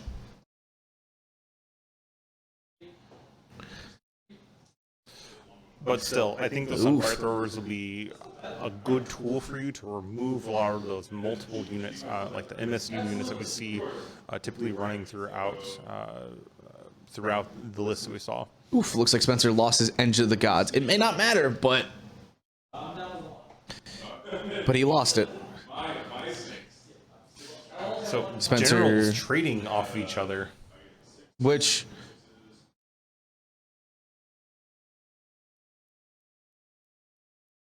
Tail time, tail time, tail time.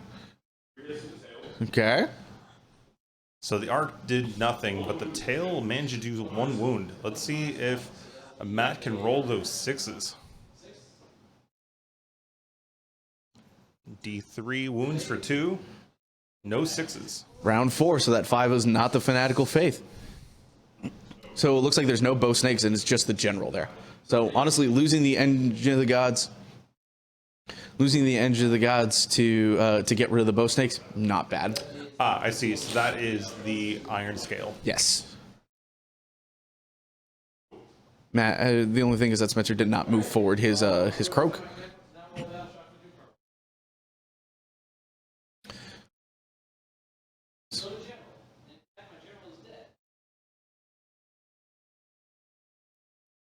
So Matt, notably, because Marathon was a general died, so he can roll a 2 up to get a command point, but he also still has a general, so he gets +1.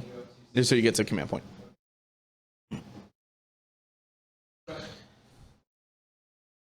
So Spencer, how many VP did you get that turn? 2. Failed battle tactic because the Doomfire Warlocks lived, but he has hold 1, hold 2. So big swing there to try to basically finish off Matt. It's a bit of a gamble, but he still has time in the game to basically score what points he needs to score ahead. I think he may have wanted to charge with those skinks just to get them in range of that initial objective. I think that would have swung it a little more in his favor. Depends on what battle tactic and stuff that he gets. Matt is going to have 2 objectives this turn. He will likely not get 3. So Matt's going to get hold 1, hold 2. I don't know if he can get a battle tactic off. There are some available. Desecrate is, I think, on the board still. There's some interesting plays. Also, yes, +2 attacks in melee is very nice. Can't agree. This is a close game.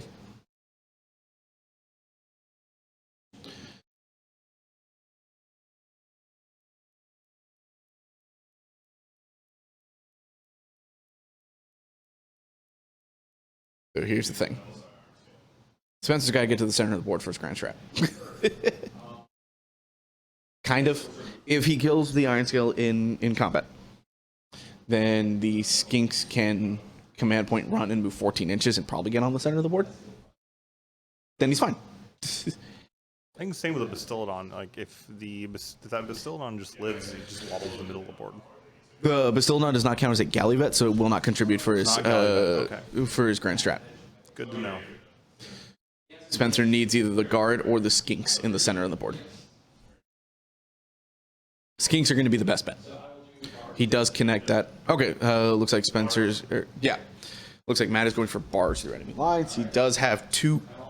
He does have 2 units left. So.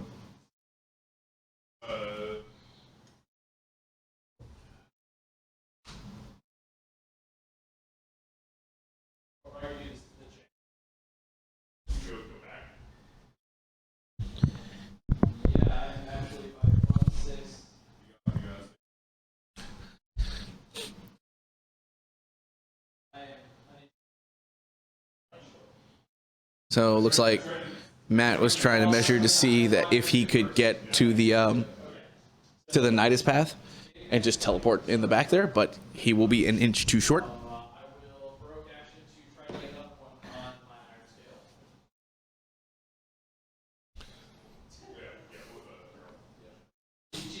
Scale. We see the Melusai try to get an additional command point, which he needed on a 2-up, but managed to roll 1. No additional command points. We see both players measuring out the centers. That's going to be very relevant. Yep. To I believe both their grand strategies, which at this point I don't know if it's possible for Matt to actually score. He cannot. He only has 2 units. He did choose take what's there, so he has to get down to 1. Spencer has to get down to 1 unit. Not going to happen. Blood for the blood goddess. Yes.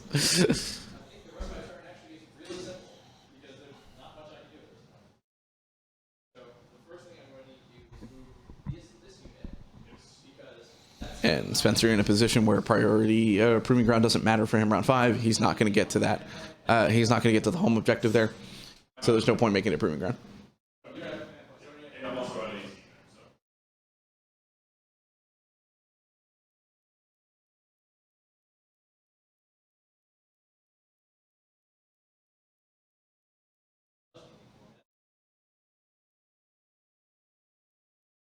I believe, Matt, you also still control that objective. Matt, you also still control that objective. It is a proving ground.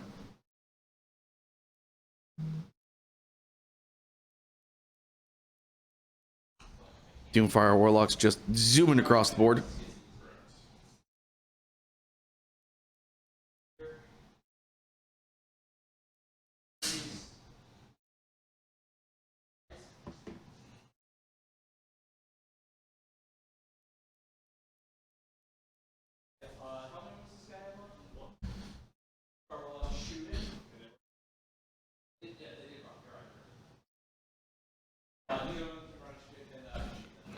looks like going to priority.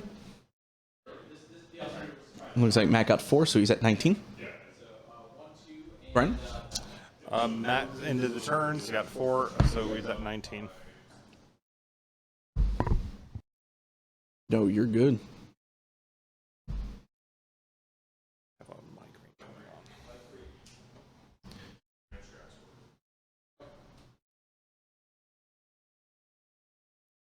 Spencer continuing to keep priority the whole game long.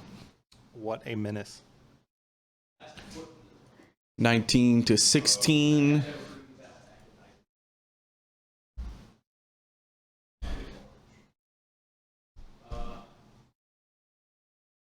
Spencer, what have you achieved this game? Whoa, hey. I'm just curious. Whoa. I'm curious for my own. Say stuff like that. I want to know.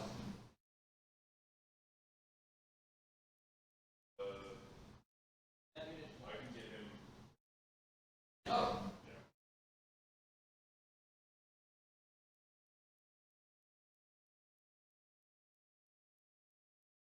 What's over there? Oh, okay. Spencer, would you like to see the map?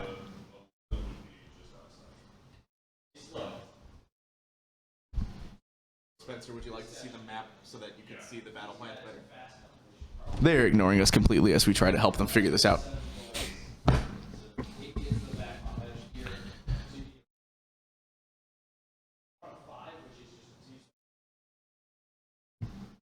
I don't think he's gaining momentum. He could just gaining momentum.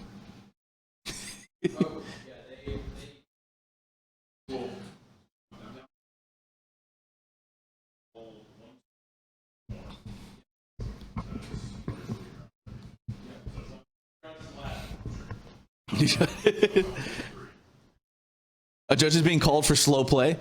Excuse y'all. They are so zoned in. They are not paying attention to me and my shenanigans They at are locked all. into the game. This is big brain plays right now. As Spencer is trying to be like, how do I win this game? I'm down by 3. If he gets the skinks on there, that's the grand strat to tie. And then he can get hold 1, hold 2, hold more.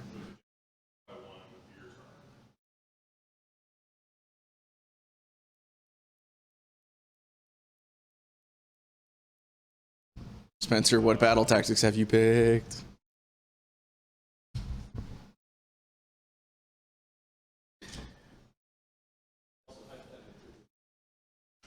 Because that's what I'm thinking. Like, he did eye for an eye.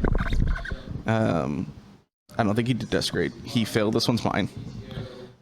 He did against the. He did desecrate. He did do that straight. So he's got. There he is. I was wondering if he was gonna get there. He got there.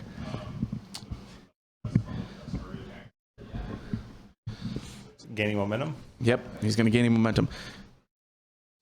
He basically has 4 spell tries to get it done before Hero Phase is done. Absolutely, they're both gonna need a cigarette after this. Matt running himself on 2 close games back to back.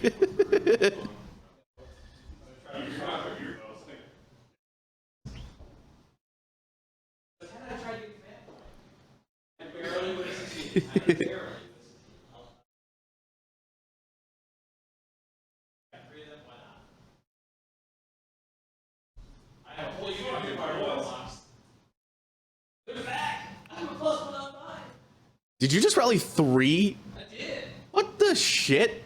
I almost did it without the Zealous Orator. He's a mean man. I can't win a priority. I'm gonna do something here. Matt Please- proving please he can't nerf. keep a good snake down. Please nerf Zealous Orator. Put it on 5s. I'd be happy if it was 5-ups.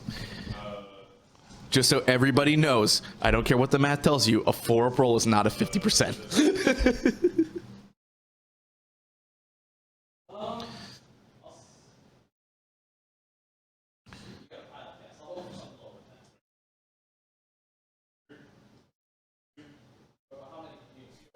Oh, sorry. Yeah, so it's 4. So 1 and 2. So 1, 3. Yeah.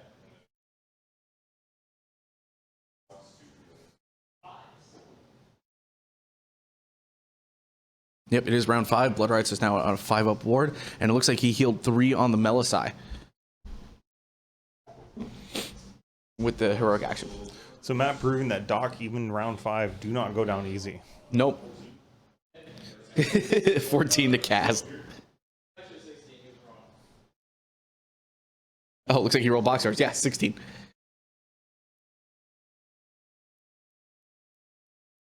So take 1. 2 spells down. 2 to go. Goes off.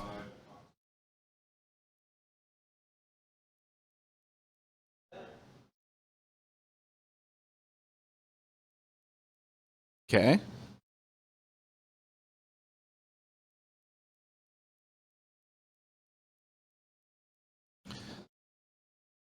She's dead. All right. That'll be And the that was the battle tactic. tactic, right, Spencer? Okay.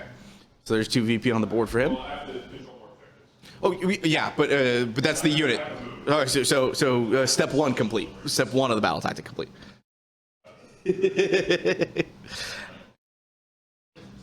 Not a C6 game. It's not. Yes.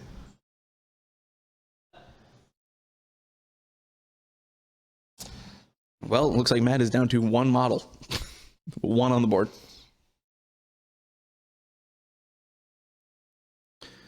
Maybe that Astrolith Bear is going to charge the Doomfire Warlock. Personally, I would like to see Croak get his hands dirty and put the slap down on that Doomfire. Do 1 attack.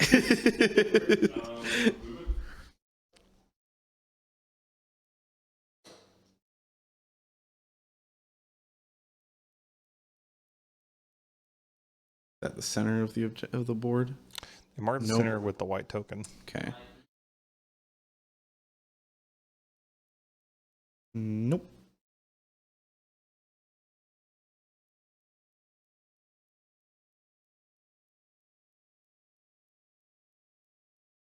Do you not have command points to run?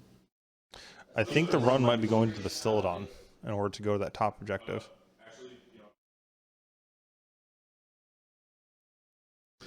So here's the big brain move for Seraphon. There is literally 0 reason for Spencer to engage the Warlock unless he has to. And he has just enough room to daisy chain, because as long as all his bases are touching, he's fine. Yeah, he's not actually over it. After rally.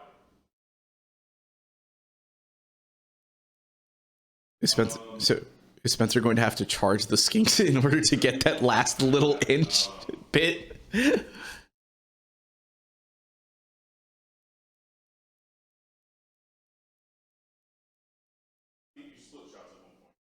He did. I think we can roll back, but I know that I have 5 missing. Because when I charged you, was that it when I... No, he did shoot the Skinks at one point. He shot the yellow skinks at some point? Mm-hmm. With there was the round 2 when you had to charge everything. You had to charge everything, so it wasn't worth it to try to kill the monster, because if he did, he wouldn't get to charge. Did you?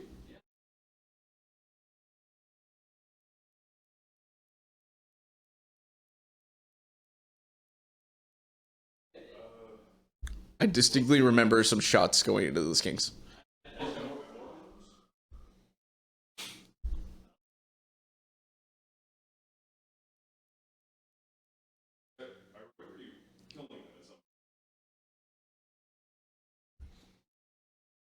Spencer and Matt having gone into the void.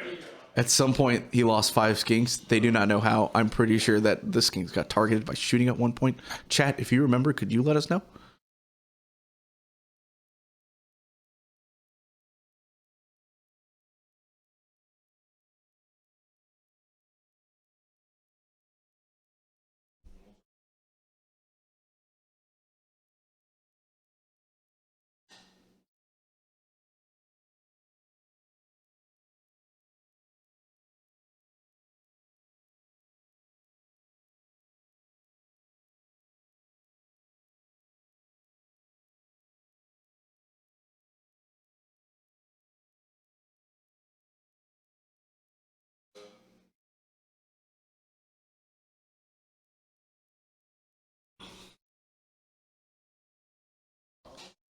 But I don't think Spencer gets his gets his grand strat, but it may not matter. Well, if it's at the point, if it's a center point, then he is looked, from my view, on that point, right? Yeah, so it's hard to tell the angle, right? If he is touching the center, he's in. We measure he's not quite touching the center. Okay. So it's supposed to pay rally off. Oh, okay, yeah. Which again, he may not need. He may, if he kills. At that point, I think it's more of a win more mechanic. He's going to be able to try to rally off 5 dice. He just needs 1 to succeed. Spencer's basically just learning to play the list as effectively as possible, right? And that is the grand strat. You got to learn how to play to get those in range, right?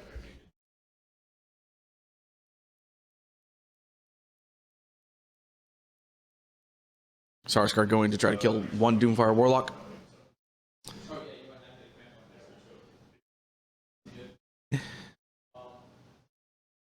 Because looks like basically what can happen is Matt will get 1 point in the turn, so he'll go to 20, but Spencer will go to 21 after the turn, even without grand strats, and he'll win on 1 VP. The question is, does he win on 1 or on 4? Yeah, absolutely. So Spencer has won the game. There's legitimately no need to go through it, but you might as well, right? I mean, at Hammerfest, you're still going to want to play through it all because you want to know what that score is going to be, You want right? to get as many points as you possibly can. You want Yes. to achieve as many battle attacks as you can because it doesn't end up mattering at the end. Yep.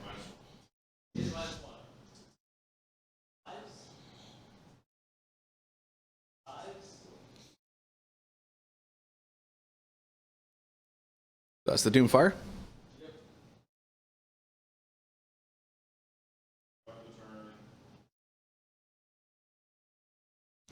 So Spencer is going to score 5 for the turn. He's going to go to 21.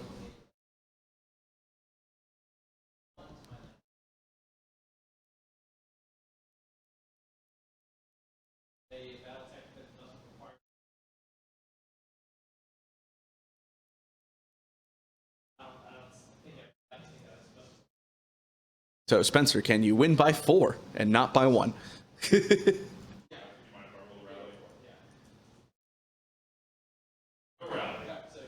No rally, so he gets him by 1. He fails the grand strat, but he fails grand strat. He even dropped a battle tactic. He still went away with 1. Seraphon, totally not, totally a below power bug. Definitely buff GW.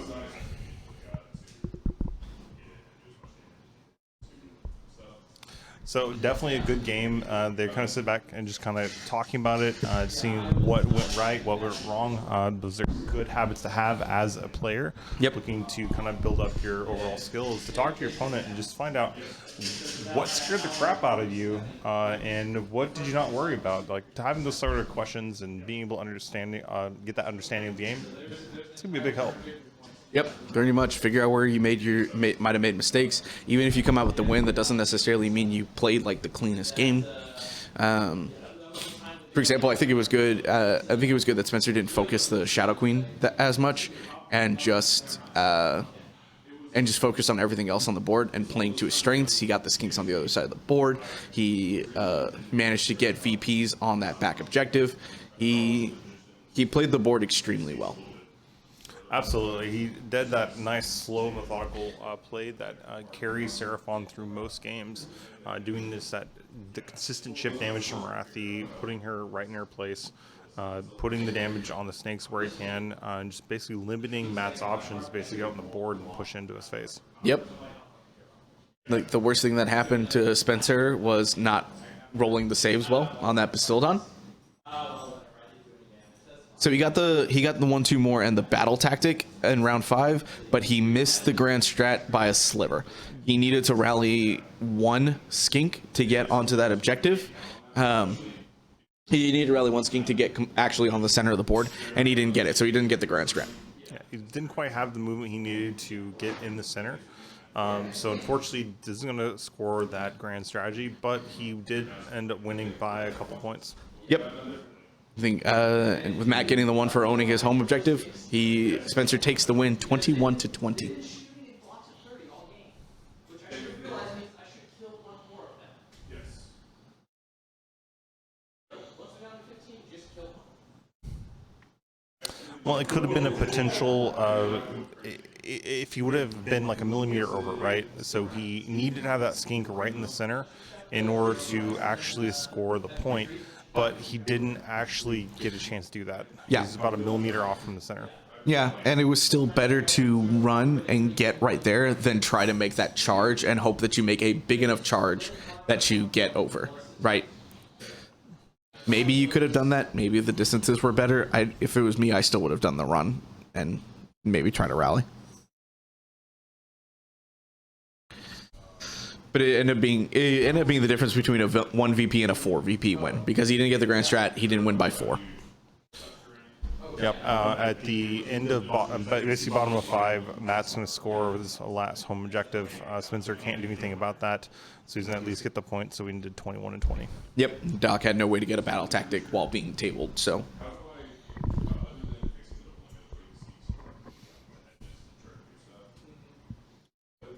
Right now, it looks like they're talking through potential deployment changes to see how Spencer could have deployed the army differently for what he would have liked to do, to see how he could have played it better.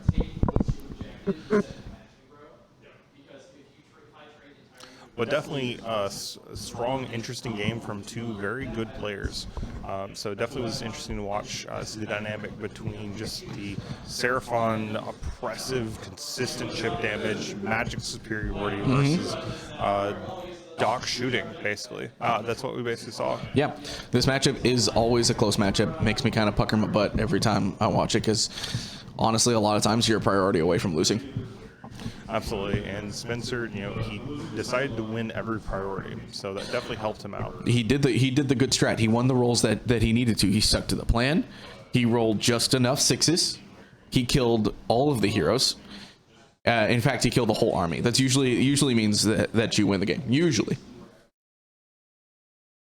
So it worked out for him. He did a great job just controlling the board, basically making use of the opportunities presented to him by the Engine of the Gods, protecting his key pieces. He didn't really lose anything consequential, not at least until the game was decided. Yeah, pretty much. He didn't lose his Engine of the Gods until what, round 3?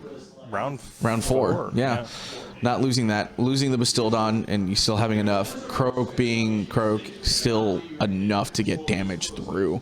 That once you lost the Engine of the Gods, once you lost the Solar Engine, you still just had 2 turtles and Croak. Like,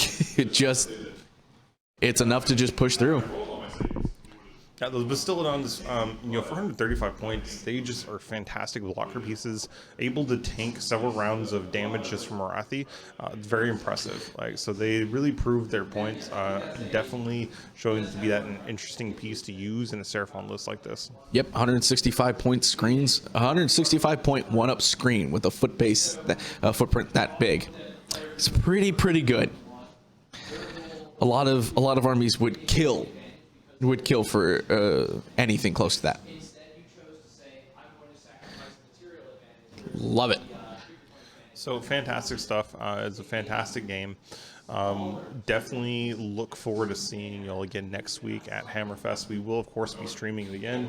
Some of us will be playing, some of us will be streaming. We got Spencer, Matt, and Eli on the table, so we hope to see them on the streaming. And it'll be me, Steven, and our special mystery guest actually casting on those games throughout the weekend. Yep. It's going to be a real fun time. Definitely something I'm looking forward to. We hope to see most of y'all out there.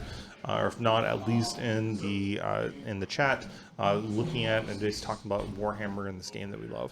If you're playing, feel free to stop by and say hi in between games. We ask that you please not try to interrupt while the game is going on. The commentators are trying to focus very hard, but we are always happy to say hi. Absolutely. So, Eli, going in the weekend, how do you feel? I feel pretty good. I feel really good. I really liked my list. I've played enough times that I've been comfortable with it. I think I can play well into the field, and honestly, I'm just hoping to miss a couple of the big hitters. I'd like to not hit like Quicksilver Dread Night Haunt, because like not getting my word kind of sucks. But like I feel like if I don't get in over my head, that I can just that I can play into my strengths well enough to really compete for the top. I'm gunning to win. I'm not shy to say that, at least. I think you've been pretty consistent. You've been very consistent getting those 3-2s, which is much harder than it looks. You actually ended up, what, 4-1 last big GT you went to? I got 2 4-1s. I 4-1 Hammerfest a year ago, and I got 4-1 in Slambo. Otherwise, I 3-2 Dallas and Austin. Of course, Dallas and Austin was before I switched to Thunder Lizards. And then I 3-2 at Rumble. But it was close. Night Hunt, Quicksilver Dread got me. Like I said, not getting my wards can kind of suck. And then I lost my round. Oh, I lost my round 2 to Chris Schelling and his Gargants by a point. And that was that game I learned a lot about my list, and that's why I changed my grand strategy and have had more success with it since then. And that's a tough list to play. Like Chris Schelling, he is a master with the large lads. He's a fantastic dude. It was a fantastic game. It was the first time I played against him, and it was a nail biter for 3 hours, just only to end at one point. Like it came down to I denied his grand strat by making like an 11-inch charge with the Bastildon, so he had to retreat, but I couldn't do enough damage. Oh, it was wild. So, Harrower, the final ended up being 21-20 in favor of the Seraphon. Yep. So we failed the grand strategy at the end. Matt had no way of basically carrying that grand strategy, so he ends up going to victory to Seraphon just by a hair. It was a very close game. Yep. So it was very interesting to see. We had 2 very interesting matchups, very different play styles on either side of the table at any given time.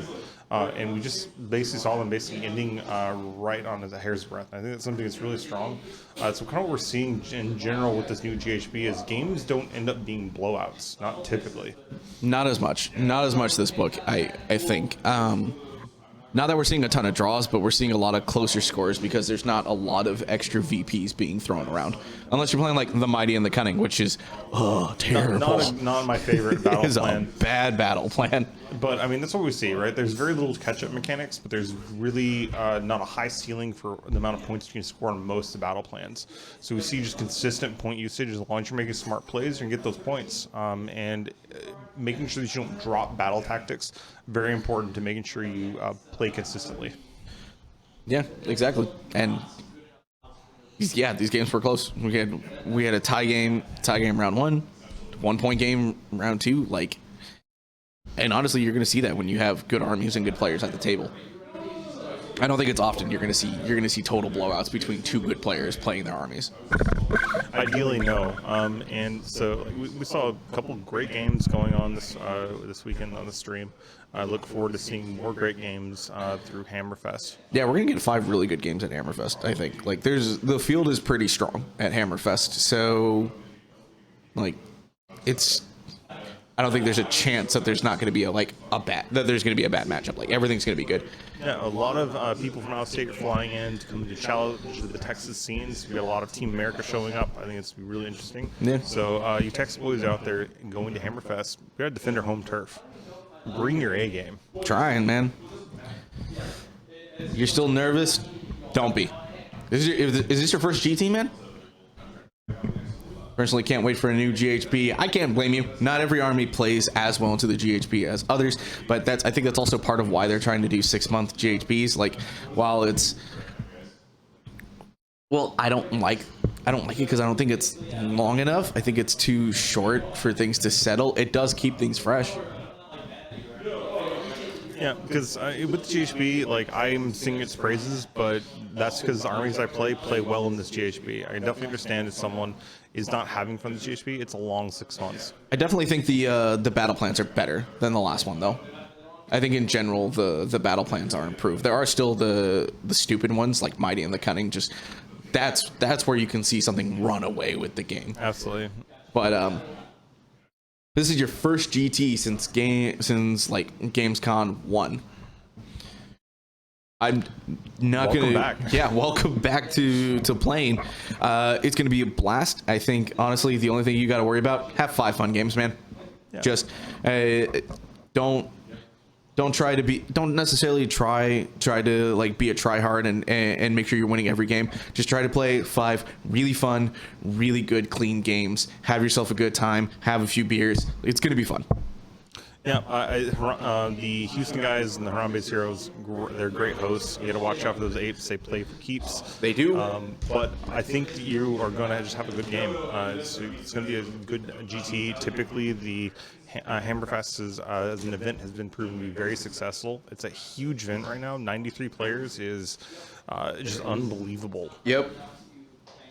It's pretty insane. Love to see big events like that. You really get to compete and see what you're made of out there. Like there's 90, 92, 93 players. No slouch. Every one of your wins, like, you earn them, man.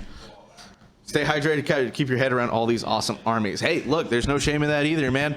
Just have a good time, enjoy the camaraderie, because that's really like the most important thing, right? Like the community is what matters. A ton of us are there competing hard and trying to win. But at the end of the day, we're all people. We're all playing a game with plastic war miniatures that we painted ourselves and we think look cool. So if you're not having fun, like, what's the point, right? Absolutely. So I think it's, if you just end up going 3-2, I would consider it absolutely a win going to the GT. But even if you end up just, not winning any games, so that's okay too. You went out there, you played your 5 games, and you went through. As long as you don't drop, I think you are a winner in any GT in my book. Yep, exactly. Like, I've gone 1-4 and had a blast of a time just because I played 5 cool people. Yep. We have a local Gits player out of way of College Station, and he doesn't go to play to win. He wants that wooden spoon. He goes basically making roll dice, and he'll absolutely just let you tear him in half. And he is by far the one that's having the most fun in the entire GT. He had such a good time. It was, and it's pretty awesome when you have people who come to the game, even if it's just for that. Like, just come and have fun. Just come show off your paint skills. We definitely have people who come to the GT just to show off paint. And God, there are some amazing looking armies out there. Exactly. Yeah. Start somewhere. See what you can pull out of your dinos' butts. Absolutely. And we've got a very diverse field. I think just about every army is represented at this particular GT. So we definitely have some overrepresentation, things like Sylvaneth being the new book. We see a lot of Soulblight. That's another one. Magkin, they're pretty well represented. But also we see armies you don't see out there. We have one Beast of Chaos player, quite a few Fire Slayer players, which I did not expect. I think the only armies that don't have at least one player are Bone Splitters and Slaves to Darkness. Yeah, I don't think we see any Slaves to Darkness. We see parts of them in certain lists. Yeah. We didn't see any Bone Splitters this time around, but we still see the Orc War Clans book represented. Yep. We had Big Wog, Iron Jaws, and Cruel Boys all show up, but just no Bone Splitters this time around. Splitters, which, it's unfortunate. Yeah. GW really took the screws to Bone Splitters as a faction, but I think they still are playable. They totally still have play. You can throw 200 wounds on the table that has a 6-up ward and either make it so that your opponent can't ward against your damage, or make so all your wound rolls like do mortals. Yeah, like you can. There are ways to play Bone Splitters for sure. It's not just the big stab build that we saw rise. I think the big stab build, while being strong, it does have its gimmicks. I still think Icebone is probably one of the stronger ways. Really mitigate the pork wall that you can basically put up with Bone Splitters. Pretty much. But yeah, I want to say that's it for just for armies. I don't remember. Maybe there's an Order army that didn't get represented. Maybe. But I think we got them all. I think Order is pretty well represented. I think you're about right. Like, that's about all that we didn't see. I think it's just Bone Splitters and Slaves that don't have at least one. Which is Death is pretty well represented. Nighthaunt being a very strong choice. Soulblight, Nighthaunt, Soulblight, Feck is there. OBR is there. Yeah.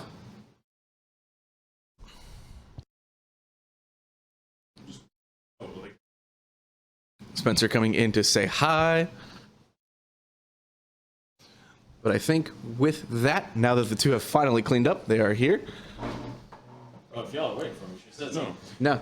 Hey everyone, thanks so much for tuning in. We really appreciate your views, your comments, your chats, your shares, your follows, and such and such. Big shout out to Matt. He played 2 phenomenal games today.